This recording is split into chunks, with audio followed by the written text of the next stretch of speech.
ನಮಸ್ಕಾರ ವೀಕ್ಷಕರೇ, ಬ್ಯಾಂಗ್ಳೂರ್ ಬಜ್ನ ಈ ಸ್ಪೆಷಲ್ ಎಪಿಸೋಡ್ಗೆ ನಿಮ್ಮೆಲ್ಲರಿಗೂ ಸ್ವಾಗತ. ನಾನು ಭಾವನಾ ನಾಗಯ್ಯ. ದುಡ್ಡು ಯಾರಿಗೆ ಬೇಡ ಹೇಳಿ, ಆದರೆ ದುಡ್ಡು ಮಾಡೋದು ಹೇಗೆ ಅನ್ನೋದ್ರ ಬಗ್ಗೆ ಬಹಳಷ್ಟು ಜನರಿಗೆ 100 ಪ್ರಶ್ನೆಗಳಿರುತ್ತೆ. ಸೊ ನಮ್ಮ ಜೊತೆ ಇದ್ದಾರೆ ತಜ್ಞರಾದಂತಹ ರಂಗಸ್ವಾಮಿ ಮೂಕನಹಳ್ಳಿ ಅವರು. ನಾನು ಯಾವಾಗಲೂ ಹೇಳೋದಿಷ್ಟೇ, ಹಣ ಅನ್ನೋದು ಇನ್ನೇನಿಲ್ಲ, ಇಟ್ಸ್ ಎ ಮನಸ್ಥಿತಿ ಸರಿ ಮಾಡಿಕೊಂಡ್ರೆ ನಾವು ಎಂತಹ ಪರಿಸ್ಥಿತಿನ ಕೂಡ ಬದಲಾಯಿಸ್ಬೋದು. ಅಲ್ಲೂ ದುಡ್ಡು ಉಳಿಸ್ಬೋದು ಅಂತೀರಿ, ಇಲ್ಲೂ ದುಡ್ಡು ಉಳಿಸ್ಬೋದು ಅಂತೀರಿ, ಎಲ್ಲೆಲ್ಲಿ ದುಡ್ಡು ಉಳಿಸಕ್ಕೆ ಸಾಧ್ಯ ಅನ್ನೋದು ನನ್ನ ಪ್ರಶ್ನೆ. ಎಲ್ಲ ಕಡೆ ದುಡ್ಡು ಉಳಿಸ್ಬೋದು ಭಾವನಾ ಅವರೇ. ಫಿನಾನ್ಷಿಯಲ್ ಎಜುಕೇಶನ್ನ ಕೊರತೆ ಭಾರತೀಯರಿಗಂತೂ ಬಹಳ ಇದೆ. ಇಲ್ಲ, ಇದು ಜಗತ್ತಿನ, ಇದು ಕೂಡ ಜಾಗತಿಕ ಕರೋನಾ ಥರ ವೈರಸ್.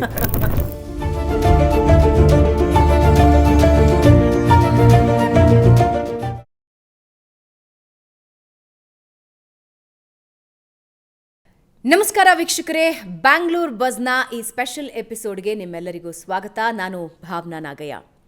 ದುಡ್ಡು ಯಾರಿಗೂ ಬೇಡ ಹೇಳಿ, ದುಡ್ಡು ಬೇಕು, ಜೊತೆಗೆ ಸೇವಿಂಗೂ ಬೇಕು, ಖರ್ಚಿಗಿಂದಷ್ಟು ದುಡ್ಡು ಬೇಕು, ಮಕ್ಕಳ ಖರ್ಚಿಗಿಂದಷ್ಟು ದುಡ್ಡು ಬೇಕು, ಮನೆ ಕಟ್ಟೋಕ್ಕೂ ದುಡ್ಡು ಬೇಕು, ಎಲ್ಲದಕ್ಕೂ ದುಡ್ಡು ಬೇಕು, ಟ್ರಿಪ್ ಹೋಗೋದಕ್ಕೂ ದುಡ್ಡು ಬೇಕು. ಆದರೆ ದುಡ್ಡು ಮಾಡೋದು ಹೇಗೆ ಅನ್ನೋದ್ರ ಬಗ್ಗೆ ಬಹಳಷ್ಟು ಜನರಿಗೆ 100 ಪ್ರಶ್ನೆಗಳಿರುತ್ತೆ. ಪ್ರತಿದಿನವೂ ಅದ್ರ ಬಗ್ಗೆ ತಿಳ್ಕೊಳ್ಳೋ ಪ್ರಯತ್ನ ಪಡ್ತಾ ಇರ್ತಾರೆ.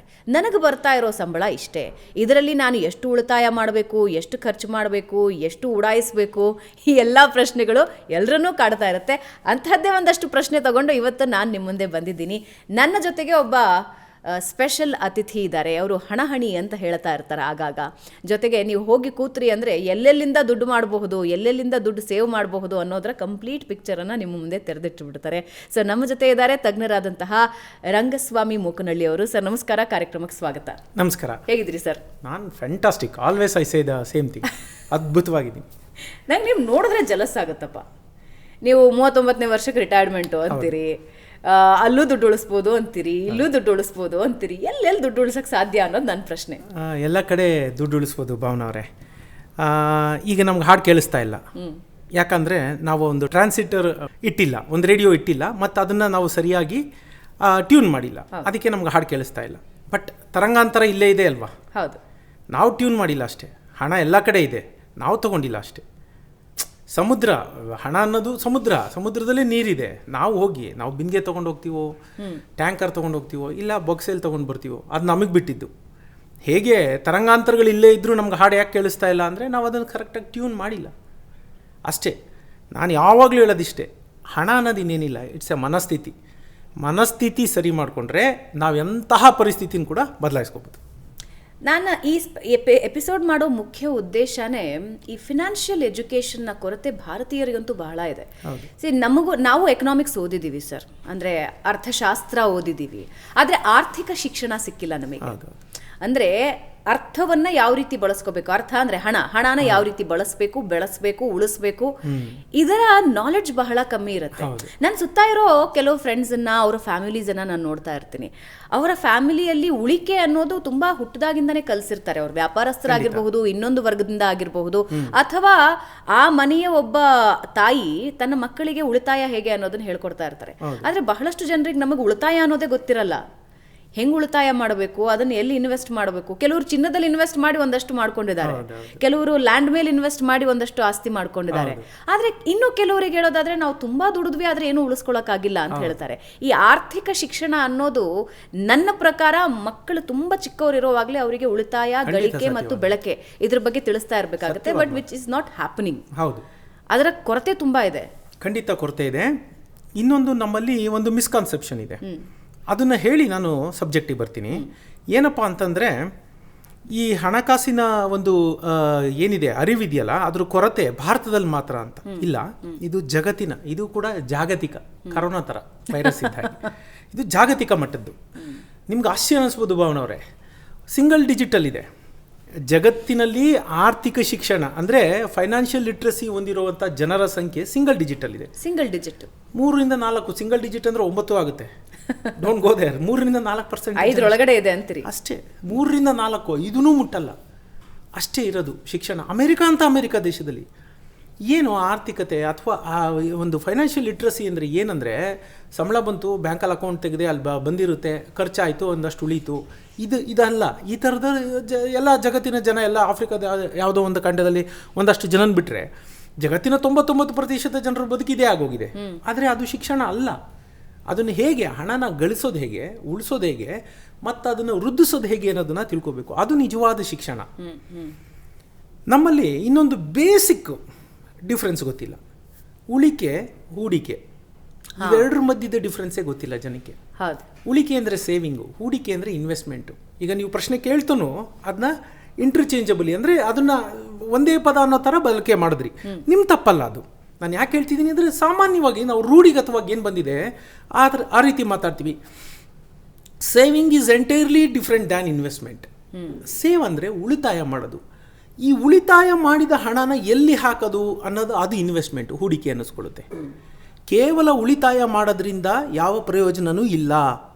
ಯಾಕೆ ಅಂದರೆ ಇವತ್ತು ಹಣದುಬ್ಬರ ಆ ಮಟ್ಟದಲ್ಲಿದೆ. ಒಂದು ಉದಾಹರಣೆ ಹೇಳ್ತೀನಿ ನೋಡಿ. ಈಗ 100 ರೂಪಾಯಿ ಇದೆ. 100 ರೂಪಾಯಿನ ನೀವು ಬ್ಯಾಂಕಲ್ಲಿ ಇಟ್ರಿ, ವರ್ಷದ ನಂತರ 7% ಬಡ್ಡಿ ಪ್ರಕಾರ 107 ರೂಪಾಯಿ ಆಯಿತು ಅಂತ ಇಟ್ಕೊಳ್ಳಿ. ಏನೋ ಡಿಫ್ರೆನ್ಸ್ ಇರುತ್ತೆ, ಅದನ್ನೆಲ್ಲ ನೀವು ಲೆಕ್ಕ ತೊಗೋಬೇಡಿ. ನಾನು ಉದಾಹರಣೆ ಈಸಿ ಆಗಲಿ ಅಂತ ಹೇಳ್ತಿದ್ದೀನಿ. 107 ರೂಪಾಯಿ ಬಂತು. ಇವತ್ತು ನೀವು ಬ್ಯಾಂಕಲ್ಲಿ ಹಾಕೋ ಸಮಯದಲ್ಲಿ 100 ರೂಪಾಯಿಗೆ 1 kg ಅಕ್ಕಿ ಬರ್ತಾ ಇದೆ ಅಂತ ಇಟ್ಕೊಳ್ಳಿ. ಮುಂದಿನ ವರ್ಷ ನೀವು ಬ್ಯಾಂಕಿಂದ ಬಂದಾಗ 107 ರೂಪಾಯಿ ಆಗಿದೆ. ಆದರೆ ಅಕ್ಕಿ ಬೆಲೆ 110, 112 ಆಗಿರುತ್ತೆ. ಹೌದು. ಹಣದುಬ್ಬರದ ಕಾರಣದಿಂದ ಕೇವಲ ಉಳಿತಾಯ, ಬ್ಯಾಂಕಿನಲ್ಲಿ ಇಟ್ಟ ಹಣ ತನ್ನ ಮೌಲ್ಯವನ್ನು ಪ್ರತಿದಿನ, ನೆನಪಿರಲಿ, ಪ್ರತಿದಿನ ಕಳ್ಕೊತಾ ಹೋಗುತ್ತೆ. ಹಣದ ಮೌಲ್ಯ ಕುಸಿತಾ ಹೋಗುತ್ತೆ. ಹಾಗಾಗಿ ಈಗ ನಾವು ಎಂಥ ಪರಿಸ್ಥಿತಿಲಿದ್ದೀವಿ ಅಂದರೆ ಹಣನ ಹೂಡಿಕೆ ಮಾಡದೆ ಬೇರೆ ನಮ್ಮ ಹತ್ರ ದಾರಿನೇ ಇಲ್ಲ. ಮೊದಲೇನಾಯಿತು ಅಂದರೆ ಇಟ್ಸ್ ಅನ್ ಆಪ್ಷನ್. ಇವತ್ತು ಆಪ್ಷನ್ ಅಲ್ಲ, ಆಯ್ಕೆ ಅಲ್ಲ, ಅದು ಇಟ್ಸ್ ಕಂಪಲ್ಷನ್. ನಮಗೆಲ್ಲ ಇವಾಗ ನಾವು ಕರಿಯರ್ ಶುರು ಮಾಡಿದ ಆರಂಭದಲ್ಲಿ ನಮಗೆ ಉಳಿತಾಯ ಅಥವಾ ಏನಾದರೂ ಮನಿ ಸೇವ್ ಅನ್ನೋದ್ರ ಬಗ್ಗೆನೇ ಎಲ್ಲರೂ ಹೇಳ್ತಿದ್ರು.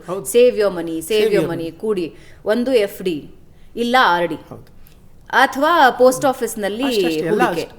ನಮಗೆ ನಾವು ನಮ್ಮ ಕರಿಯರ್ ಶುರು ಮಾಡಿದಾಗ ನಮಗೆ ದೊಡ್ಡವರು ಹೇಳ್ತಾ ಇದ್ದಿದ್ದು ಇಷ್ಟು ಮಾಡಿ, ಫಸ್ಟ್ ಒಂದು FD ಮಾಡು, ಫಸ್ಟ್ ಒಂದು RD ಮಾಡು, ಫಸ್ಟ್ ಪೋಸ್ಟ್ ಆಫೀಸ್ ಅಲ್ಲಿ ಒಂದು ಅಕೌಂಟ್ ತೆಗಿ, ಅಲ್ಲೊಂಚೂರು ಸೇವಿಂಗ್ ಮಾಡು ಅಂತ. ಹಾಗಾದ್ರೆ ಅದಕ್ಕೆ ಬೆಲೆ ಇಲ್ವಾ? ಇವತ್ತಿಗಿಲ್ಲ. ಓಕೆ, ನೀವು ನಾನು ಸ್ಟಾರ್ಟ್ ಮಾಡಿದ ವೇಳೆಯಲ್ಲಿ ಇತ್ತು, ನನ್ನ ಅಪ್ಪ ಅಮ್ಮನ ಕಾಲಘಟ್ಟದಲ್ಲಿ ಅದಿತ್ತು. ಹಾಗಾಗಿ ಅವರು ಅದನ್ನೇ ಹೇಳ್ಕೊಂಬಂದರು. ಇವತ್ತು ನಮ್ಮ ಅಪ್ಪ ಅಮ್ಮಗೆ ಏನಾಗಿದೆ, ಕಾಲಘಟ್ಟ ಬದಲಾಗಿದೆ. ಹಾಗಾಗಿ ಅವತ್ತಿನ ಪ್ರಶ್ನೆ ಪತ್ರಿಕೆ ಏನಿತ್ತು, ಆ ಪ್ರಶ್ನೆ ಪತ್ರಿಕೆಗೆ ಅವತ್ತು ಅವರು ಬರೆದ ಉತ್ತರ ಸರಿಗಿತ್ತು. ಅವ್ರೇನು ಮಾಡ್ತಿದ್ದಾರೆ, ಮಗನಿಗೆ ಅಥವಾ ಮಗಳಿಗೆ ಅದೇ ಪ್ರಶ್ನೆ ಪತ್ರಿಕೆ ಇದೆ ಅಂತ ಅದೇ ಉತ್ತರನ ಅಪ್ಪ ಅಮ್ಮ ನಮ್ಮ ಮೇಲೆ ಹೇಳ್ತಿದ್ರು. ಈ ಉತ್ತರ ಬರೀ ಮಗಳೇ ಇದು ಬರೀ ಸರಿಯಾಗ್ಬಿಡುತ್ತೆ ಅಂತ. ಅವ್ರು ಗೆದ್ದರು. ನಮ್ಮ ಪ್ರಶ್ನೆನೇ ಬದಲಾಗಿದೆಯಲ್ಲ. ಬದಲಾದ ಪ್ರಶ್ನೆ ಪತ್ರಿಕೆನ ನೀವು ನೋಡ್ತಾ ಇಲ್ವಲ್ಲ. ನೀವು ಅಂದರೆ ಸಾಮಾನ್ಯವಾಗಿ ನಾವೆಲ್ಲರೂ ಜನ, ನಾವು ಪ್ರಶ್ನೆ ಪತ್ರಿಕೆ ಓದಿ ಉತ್ತರ ಕೊಡಬೇಕಾಗಿರೋದು. ನಮ್ಮಪ್ಪ ಅಮ್ಮನ ಪ್ರಶ್ನೆ ನಾವು ಜಸ್ಟ್ ಕಾಪಿ ಮಾಡಿಬಿಟ್ರೆ ಅಲ್ಲಿ ಉತ್ತರ ತಪ್ಪಾಗೋಯ್ತು. ಯಾಕೆಂದರೆ ಪ್ರಶ್ನೆ ತಪ್ಪಿರೋದ್ರಿಂದ, ಪ್ರಶ್ನೆನೇ ಡಿಫ್ರೆಂಟ್ ಆಗಿರೋದ್ರಿಂದ ಉತ್ತರ ತಪ್ಪಾಗ್ಬಿಡುತ್ತೆ. ಸೊ ಇವತ್ತಿನ ದಿನದಲ್ಲಿ ಹಣದುಬ್ಬರ ಅನ್ನೋದು, ಅವತ್ತಿನ ಕಾಲಘಟ್ಟದಲ್ಲಿ ಹಣದುಬ್ಬರ ಇರಲಿಲ್ಲ. ಇವತ್ತು ನೋಡಿ, 2 ತಿಂಗಳಿಂದ 3 ತಿಂಗಳಿಂದ ಬಸ್ಸಿನ ದರ ಏರಿಕೆ ಅಂತ ಕೇಳಿದ್ರಿ, ಇವತ್ತಾಗಲೇ ತಿರುಗಿ ಹೇರಿಸ್ತೀವಿ ಅಂತಾರೆ, ಇಲ್ದಿರ ಹಾಲು ಏರಿಕೆ ಅಂತಾರೆ. ನೋಡಿ, ಒಂದು ಏರಿಕೆ ಅಂತ ಕಂಡ್ರೆ ಇಟ್ಸ್ ಸೈಕ್ಲಿಕಲ್, ಅಂದರೆ ಅಥವಾ ಒಂದು ಸೈಕಲ್ ಥರ, ಒಂದು ಋತು ಥರ ಸುತ್ತಾ ಇರುತ್ತೆ. ಇದು ಟ್ರಾನ್ಸ್ಪೋರ್ಟೇಷನ್ ಸಾರಿಗೆ ಜಾಸ್ತಿ ಆಯಿತು ಅಂತ ಇಟ್ಕೊಳ್ಳಿ, ಅದು it will give rise to ಬೇರೆ ಪದಾರ್ಥಗಳು, ಫಾರ್ ಎಕ್ಸಾಂಪಲ್ ವೆಜಿಟೇಬಲ್ಸು, ಇನ್ನೊಂದು ಅದಕ್ಕೆ ಜಾಸ್ತಿ ಆಗುತ್ತೆ. ಯಾಕಂದರೆ 1000 ರೂಪಾಯಿಲಿ ಬೆಂಗಳೂರಿಂದ ಮೈಸೂರಿಗೆ ಬಂದು ಸೇರ್ತಿದ್ದ ತರಕಾರಿಗೆ 1200 ಆಗುತ್ತೆ. ಆ 200ನ್ನ ಅವರು ಅದ್ರ ಮೇಲೆ ಡಿವೈಡ್ ಮಾಡಲೇಬೇಕಲ್ಲ. ತರಕಾರಿ ಬೆಲೆ ಹೆಚ್ಚಾಗುತ್ತೆ. ಹೀಗೆ ಪ್ರತಿಯೊಂದು ಸಮಾಜದಲ್ಲಿ ಹೆಚ್ಚಾಗ್ತಾನೆ ಹೋಗುತ್ತೆ.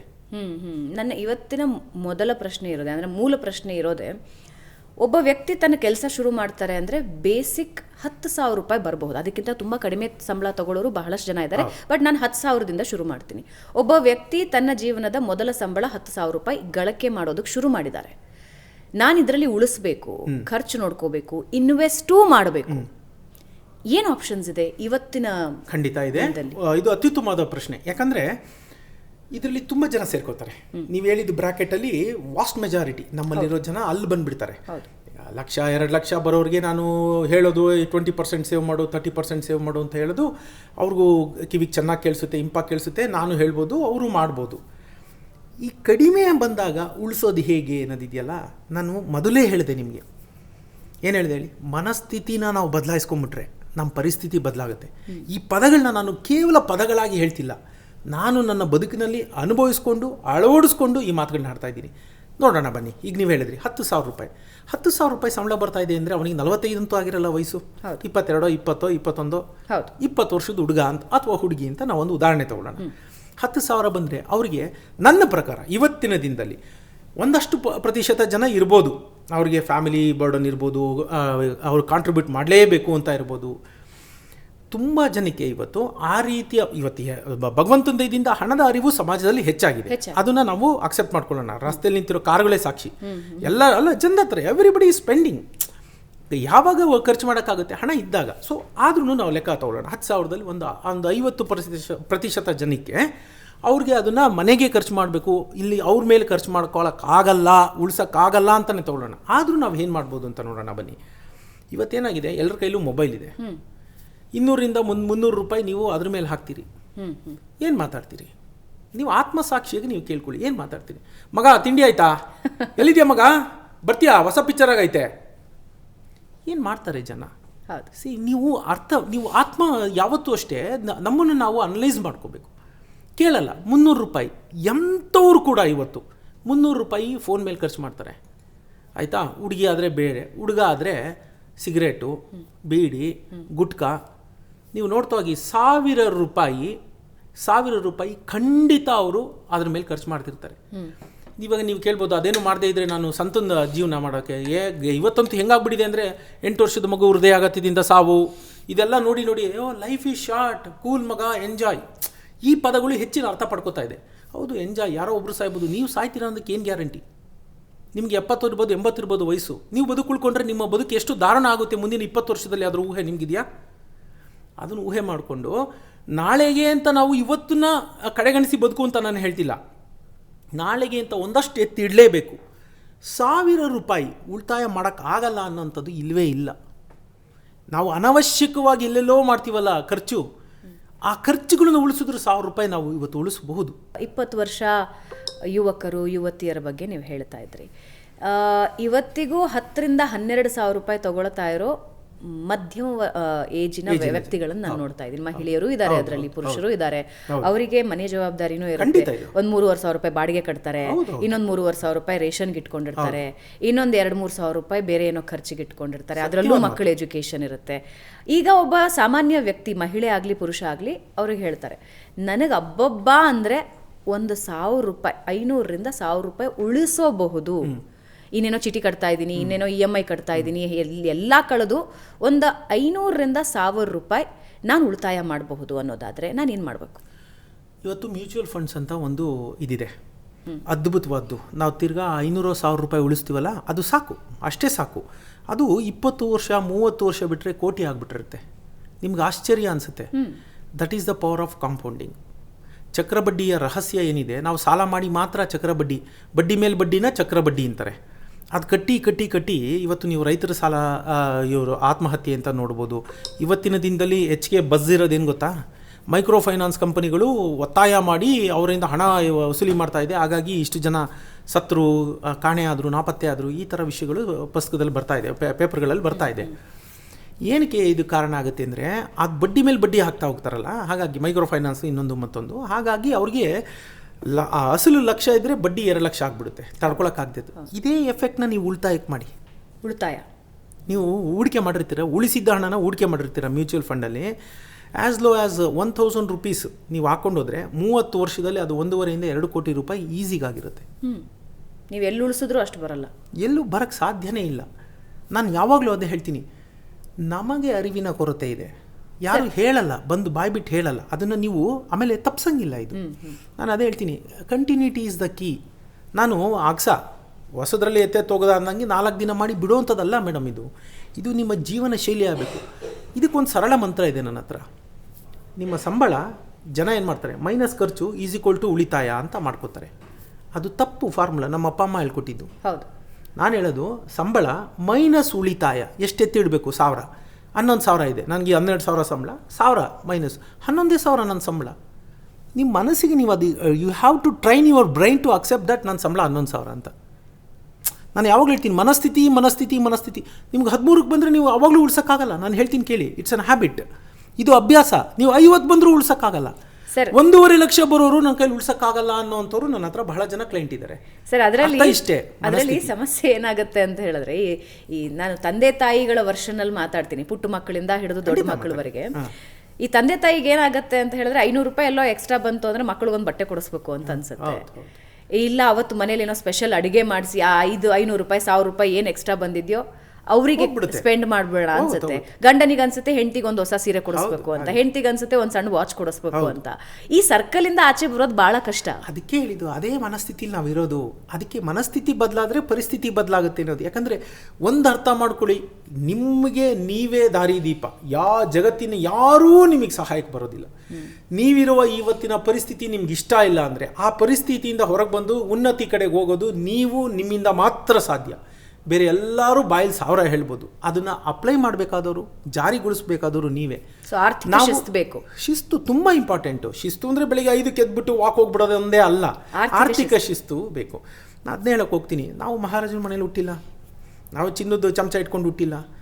ಹಂಗಂದರೆ ಸಾವುಕಾರರಾಗಕ್ಕೆ ಆಗಲ್ವಾ? ನಿಮಗೊಂದು ಅಚ್ಚರಿಯ ವಿಷಯ ಹೇಳ್ತೀನಿ. 90% ಏನು ಹೇಳಿ, 1-2 ಅಲ್ಲ, 90% ಇವತ್ತು ಜಗತ್ತಿನಲ್ಲಿರುವ ಕೋಟ್ಯಾಧಿಪತಿಗಳು ಸೆಲ್ಫ್ ಮೇಡ್, ಅಪ್ಪ ಅಮ್ಮನಿಂದ ಬಂದ ಆಸ್ತಿ ಅಲ್ಲ. 90% ಆಫ್ ಇವತ್ತು ಯಾರ್ಯಾರಿದ್ದಾರೆ ಕುಬೇರರು ಅಂತ ನಾವು ಅಂತೀವಿ, ಇಂಡಿಯಾ ಅಂತಲ್ಲ, ನಾನು ಇಡೀ ಜಾಗತಿಕ ಮಟ್ಟದಲ್ಲಿ ಹೇಳ್ತಿದ್ದೀನಿ, self made first generation earners. ಯಾರು ಏನು ಇಲ್ಲ, ಅಪ್ಪ ಅಮ್ಮ ಇಲ್ಲ, ಮಂಥದೋ ಮನೇಲಿ ಹುಟ್ಟಿರ್ತಾರೆ, ಏನೋ ಆಗಿರ್ತಾರೆ. ಹೆಂಗೆ ಅದು ಅವ್ರಿಗಾಗುತ್ತೆ, ನಮ್ಗೆ ಯಾಕಾಗಲ್ಲ? ನಾವು ಪ್ರಶ್ನೆ ಮಾಡ್ಕೊಳ್ಳೋದು ಬಿಟ್ಟಿದ್ದೀವಿ. ನಾವೇನು ಮಾಡ್ತೀವಿ, ಗ್ರಹಗತಿಗಳನ್ನ ದೂಷಿಸ್ತೀವಿ, ಸಮಾಜನ ದೂಷಿಸ್ತೀವಿ, ವ್ಯವಸ್ಥೆನ ದೂಷಿಸ್ತೀವಿ. ಅವ್ರು ಸರಿ ಇಲ್ಲ, ಇವ್ರು ಸರಿ ಇಲ್ಲ, ಇವ್ರು ಸರಿ ಇಲ್ಲ. ಗುರು, ಒಳಗಡೆ ಹೋಗಿ ಕೇಳ್ಕೊ, ನಾನು ಸರಿಗಿದ್ದೀನ ಅಂತ. ನಮ್ಮ ದೊಡ್ಡ ಸಮಸ್ಯೆ ಏನು ಗೊತ್ತಾ? ಯಾವಾಗಲೂ ಬೆರಳು ತೋರಿಸ್ತಾ ಇರ್ತೀವಿ, ಅದು ಸರಿ ಇಲ್ಲ, ಇದು ಸರಿ ಇಲ್ಲ. ನಾನು ಸರಿಯಾಗದೆ ಹೊರಗಡೆದು ಏನು ಸರಿಗಿದ್ರೂ ಏನು ಪ್ರಯೋಜನ ಇಲ್ಲ. ಹೊರಗಡೆ ಎಷ್ಟೇ ಗಬ್ಬಿದ್ರು ಇದೇ ನೆಲದಲ್ಲೇ ನಾನು ಹುಟ್ಟು ಬಂದಿರೋದಲ್ಲ. It's a mentality, it's a mindset. ನಾನು ಹೇಳ್ತೀನಿ, ನೀವು 12,000 ಬಂದಾಗ 1,000 ರೂಪಾಯಿ ಉಳಿಸೋರಾದರೆ ನೀವು 1,00,000 ಬಂದಾಗ 10,000 ಉಳಿಸ್ತೀರ. ನಿಮ್ಗೆ ಇಲ್ಲೇ ಇಲ್ಲದ್ದು, ಫಾರ್ ಎಕ್ಸಾಂಪಲ್ ನಾನು ಹೇಳ್ತೀನಿ ನೋಡಿ, 225 ರೂಪಾಯಿ ನಾನು ಸ್ಟೈಫಂಡ್ ಫಸ್ಟ್ ಕೆಲಸ. ಆ್ಯಕ್ಚುಲಿ ಹೇಳ್ಬೇಕಂದ್ರೆ ನಾನು 7ನೇ ಕ್ಲಾಸ್ ಇರಬೇಕಾದ್ರೆ ಒಬ್ಬರು ಸೇಟು ಹತ್ರ ಸೀರೆ ಅಂಗಡಿ ತೆಗೆದು ಸೀರೆ ಹಾಕೋರು. ಆ ಸೀರೆ ಜನ ಬಂದು ನೋಡ್ತಾರಲ್ಲ, ಆ ಸೀರೆನ ಮಡಿಸಿ ಎತ್ತಿಡೋ ಹುಡುಗನ ಕೆಲಸ ನಂದು. 30 ರೂಪಾಯಿ ಸಂಬಳ ನನಗೆ. ಬೇಸಿಗೆ ರಜದಲ್ಲಿ ಕೆಲಸ ಮಾಡ್ತಾಯಿದ್ದೆ ನಾನು. ಹಣದ ಮೌಲ್ಯ ಸೇಟು ಹೇಳಿದ್ದೆ, 2.5 ತಿಂಗಳು ನಿನಗೆ ನಾನು 90 ರೂಪಾಯಿ ಕೊಡ್ತೀನಿ 3 ತಿಂಗಳು ಅಂತ ಲೆಕ್ಕ ಹಾಕ್ಕೊಂಡು ಅಂತ 100 ರೂಪಾಯಿ ಕೊಟ್ಟರು ಸೇಟು. I don't know where is now today, thanks to him. ಅಲ್ಲ, ನಾನು ಏನು ಹೇಳಿದೆ ಅಂದರೆ 100 ರೂಪಾಯಿ ಕೊಟ್ಟರು. ಆಮೇಲೆ ನಾನು ಸಿ ಎ ಮಾಡೋಕ್ಕೆ ಸ್ಟಾರ್ಟ್ ಮಾಡಿದಾಗ ನನಗೆ ಸ್ಟೈಫಂಡು 225 ರೂಪಾಯಿ ತಿಂಗಳಿಗೆ. ನೀವು ನಂಬಲ್ಲ, ನಾನು 100 ರೂಪಾಯಿ ಉಳಿತಾಯ ಮಾಡ್ತಾಯಿದ್ದೆ, ಬಸ್ಸಲ್ಲಿ ಓಡಾಡ್ತಾಯಿದ್ದೆ. ನಾನು ಬೈಕ್ ತೊಗೋಬೋದಾಗಿತ್ತಲ್ಲ. ಏನಂದರೆ ನೀವು ಆರ್ಥಿಕವಾಗಿ ಸಬಲರಾಗೋ ತನಕ ಆ ಎಮೋಷನ್ಸು, ನಮ್ಮದು ಭಾವನಾತ್ಮಕ ಸಮಾಜ. ನಾನು ಮೊದಲೇ ಹೇಳಿದೆ, ನಾವು ಮಹಾರಾಜರ ಮನೇಲಿ ಹುಟ್ಟಿಲ್ಲ, ಚಿನ್ನದ ಚಮಚ ಇಟ್ಕೊಂಡು ಹುಟ್ಟಿಲ್ಲ. ಹಾಗಾದ್ರೆ ನಮ್ಮ ಹತ್ರ ಆಪ್ಷನ್ ಏನಿದೆ? ಕಷ್ಟನೇ. ನೀವು ಕಷ್ಟ ಈಗ ಪಡ್ತಿರೋ ಮುಂದೆ ಪಡ್ತಿರೋ ಆಪ್ಷನ್ ನಿಮಗೆ, ಆಯ್ಕೆ ನಿಮ್ಮದು. ಆ ಎಳೆ ವಯಸ್ಸಿದೆಯಲ್ಲ 20ರಿಂದ 30, 35, ಇಟ್ಸ್ ಅ ಫಾರ್ಮೇಟಿವ್ ಏಜ್ ಅಂತ ಹೇಳ್ತೀನಿ ಫೈನಾನ್ಷಿಯಲಿ. ನೀವು ಬೇರೆ ಥರದಲ್ಲಿ ನೋಡೋಕೆ ಹೋದರೆ ಬೌದ್ಧಿಕವಾಗಿ ದೈಹಿಕವಾಗಿ 20 ತನಕ ಮಕ್ಕಳು ಬೆಳೀತಾ ಇರ್ತಾರೆ, 18 ತನಕ, ಅದ ನಂತರ ಅಡಲ್ಟ್ಸ್ ಅಂತ ಹೇಳ್ತಾರೆ. ನಾನು ಅದನ್ನು ಬಿಟ್ಬಿಡಿ. ನಾನು ಫಾರ್ಮೇಟಿವ್ ಏಜ್ 35 ತನಕ ಯಾಕೆ ತಗೋತೀನಿ ಅಂದರೆ, ನಾವು ಆರ್ಥಿಕವಾಗಿ ವ್ಯಕ್ತಿಯಾಗಿ ರೂಪುಗೊಳ್ಳುವಂಥ ಸಮಯ ಅದು. ಸದೃಢವಾಗಿ ಸಮಾಜದಲ್ಲಿ ನಾನು ಇಂಥವನು, ನನ್ನತನ ಏನು, ನಾನು ಎಲ್ಲಿದ್ದೀನಿ, ಸಮಾಜ ಏನು, ಅದರಲ್ಲಿ ನಂದು ಸ್ಥಾನ ಏನು ಅಂತ ಗುರುತಿಸ್ಕೊಳ್ಳುವಂಥ ವೇಳೆ ಅದು. 20ರಿಂದ 35 ಆ ವೇಳೆನ ನೀವು ಕರೆಕ್ಟಾಗಿ ದುಡಿಸ್ಕೊಳ್ಳಿಲ್ಲ ಅಂದರೆ ಕಷ್ಟ, ತುಂಬ ಕಷ್ಟ. ಅದಾದಮೇಲೆ ಏನಾಗುತ್ತೆ, ನಾನು ನನ್ನ ಮಗಳಿಗೆ ಯಾವಾಗಲೂ ಹೇಳ್ತಿರ್ತೀನಿ, ನನ್ನ ಮಗಳು ಅನನ್ಯ ಅಂತ, ಮಗಳೇ ನೋಡು ಹೀಗೆ ಸೈಕಲ್, ಈಗ ನೀನು ಅಪ್ಪಲ್ಲಿ ಸೈಕಲ್ ಹೊಡ್ಕೊಂಡು ಹೋದರೆ ಆಮೇಲೆ ನಿಮ್ಗೆ ಡೌನ್ ಸಿಗುತ್ತೆ. ನೀನು ಫಸ್ಟೇ ಡೌನ್ ತೊಗೊಂಡ್ಬಿಟ್ರೆ ಆಮೇಲೆ ಆಮೇಲೆ 50ರಲ್ಲಿ ನಿಮ್ಗೆ ಅಪ್ಪಲ್ಲಿ ಹೊಡೆಯೋಕ್ಕೂ ಆಗಲ್ಲ. ಸೈಕಲ್ ಇಳಿದು ನಡ್ಕೊಂಡು ಹೋಗ್ತಿರ್ತಾರೆ, ಯಾರೋ ಬೈಕಲ್ಲಿ ಕಾರಲ್ಲಿ ಹೋಗ್ತಾ ಇರ್ತಾರೆ, ಅವ್ರು ನೋಡಿ ತಿರ್ಗಿ ಏನು ಮಾಡ್ತೀರಾ? ಸಮಾಜನ ದೂಷಿಸ್ತೀರಾ, ನಿಮ್ಮ ಗ್ರಹತಿಗಳ ಹಳ್ಕೋತೀರಾ, ನಿಮ್ಮ ಅಪ್ಪ ಅಮ್ಮನ್ನ ಬೈಕೋತೀರಾ. ನಾನು ಹೇಳಿದೆ 90 ಜನ ಅಪ್ಪ ಅಮ್ಮ ಮಾಡಿದ ಆಸ್ತಿಯಿಂದ ಸಾವುಕಾರರಾಗಿದ್ದಲ್ಲ, ಸ್ವಂತ ಆಗಿರೋದು. ಯಾಕೆಂದರೆ ಅವರು ದುಡಿಸ್ಕೊಂಡ್ರು, ತಮ್ಮ ಬುದ್ಧಿನ ಅದನ್ನು ಕೆಲಸಕ್ಕೆ ಹಾಕಿದ್ರು. ಆ ವೇಳೆ ಇದೆಯಲ್ಲ, ಇದು ಮೊದಲ 10-15 ವರ್ಷ ನಾವು ಕೆಲಸಕ್ಕೆ ಸೇರಿದ್ದು, ಅದರಲ್ಲಂತೂ ಭಾರತದಲ್ಲಿ ಇವತ್ತಿನ ಮಟ್ಟದಲ್ಲಿ 28, 29, 30 ತನಕ ಯಾರೂ ಮದುವೆಗಳಾಗ್ತಿಲ್ಲ ಇವತ್ತು. It's a fact. 20ರಿಂದ 30 ನಿಮ್ಗೆ ಅಂಥ ಹೇಳ್ಕೊಳ್ಳೋವಂಥ ಜವಾಬ್ದಾರಿ ಇರೋಲ್ಲ. ಆ 10 ವರ್ಷದಲ್ಲಿ ನೀವು 10,000 ಪ್ರತಿ ತಿಂಗಳು ಉಳಿಸ್ಕೊಂಡು ಹೋಗಿದ್ದಿದ್ರೆ, ಮತ್ತು ಆ ನಂತರ ನೀವು 5,000 3,000 ಕೇಳ್ಕೊಂಡ್ರು ನೀವು 60 ವಯಸ್ಸು ಬರೋ ಅಷ್ಟರಲ್ಲಿ 14ರಿಂದ 15 ಕೋಟಿ ಆಗಿರುತ್ತೆ ನಿಮ್ಮ ಹತ್ರ.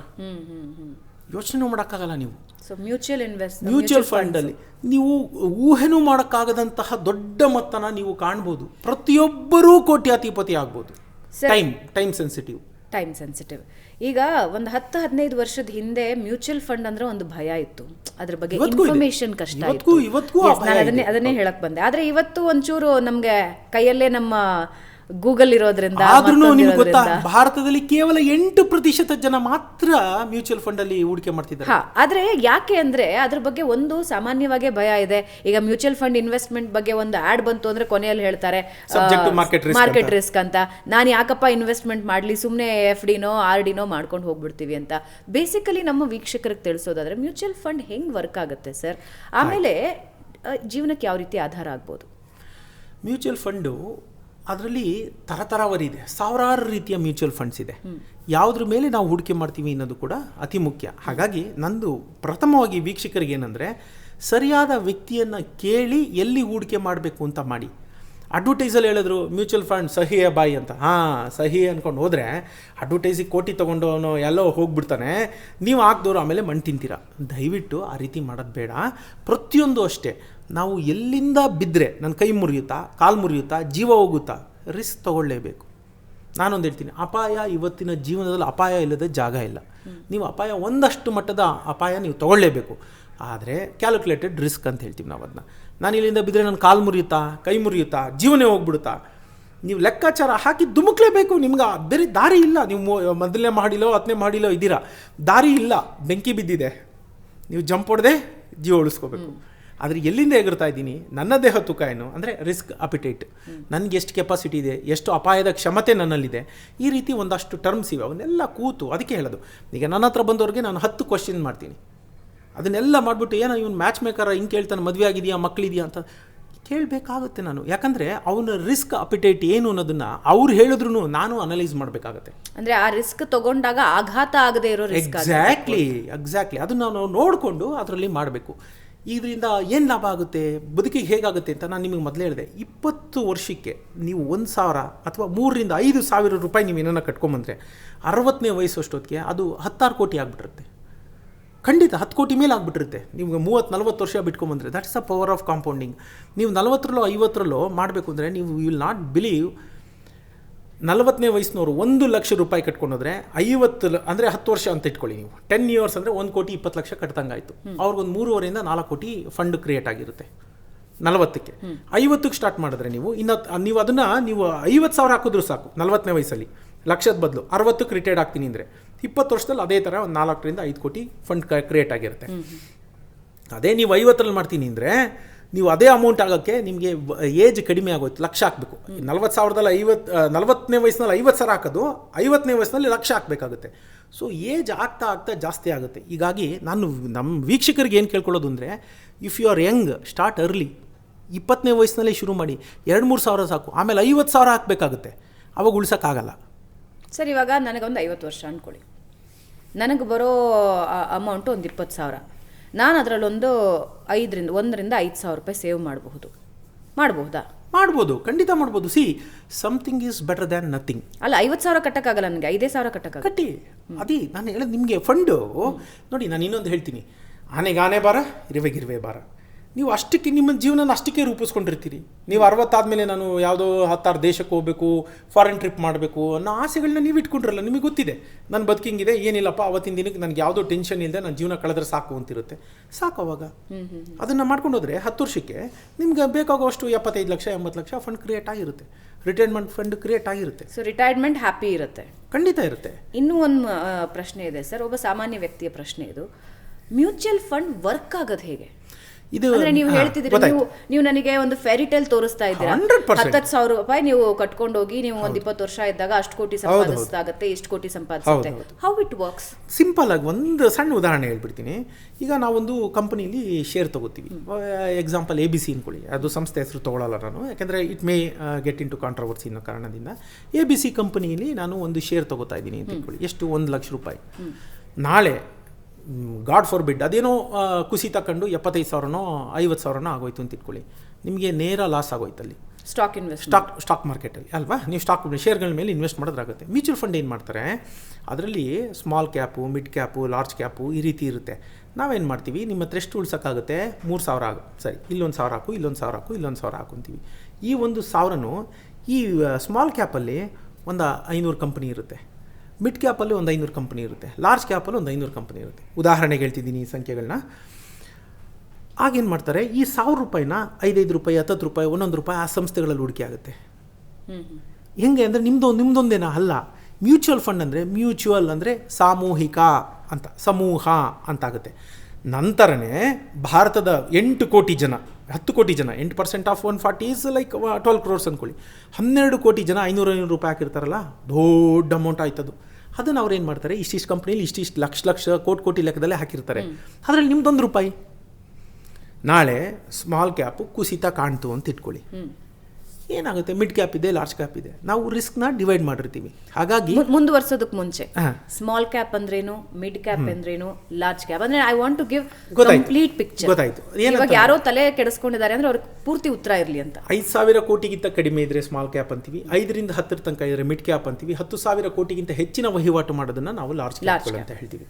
ಸೊ ಈಗ ಈ ಥರ ಕಂಪ್ನಿಗಳಲ್ಲಿ ಅವರು ಹಾಕ್ತಾ ಹೋಗ್ತಾರೆ, ಹಣ ಹಾಕ್ತಾ ಹೋಗ್ತಾರೆ. ಹಾಗಾಗಿ ಆಮೇಲೆ ಡಿಫ್ರೆಂಟ್ ಸೆಕ್ಟರಲ್ಲಿ ಅಂದರೆ ಈಗ ಸ್ಮಾಲ್ ಕ್ಯಾಪ್ ಇದೆಯಲ್ಲ, ಸ್ಮಾಲ್ ಕ್ಯಾಪಲ್ಲಿ ಕೂಡ ಇದಿದೆ, ಆಟೋಮೊಬೈಲ್ ಇದೆ, ಟೆಕ್ಸ್ಟೈಲ್ ಇದೆ, ಬ್ಯಾಂಕಿಂಗ್ ಸೆಕ್ಟರ್ ಇದೆ, ಹೀಗೆ ವಿಧವಾದ ಸೆಕ್ಟರ್ ಇದೆ. ಎಲ್ಲ ಕಡೆ ಚೂರು ಹಾಕಿರ್ತಾರೆ.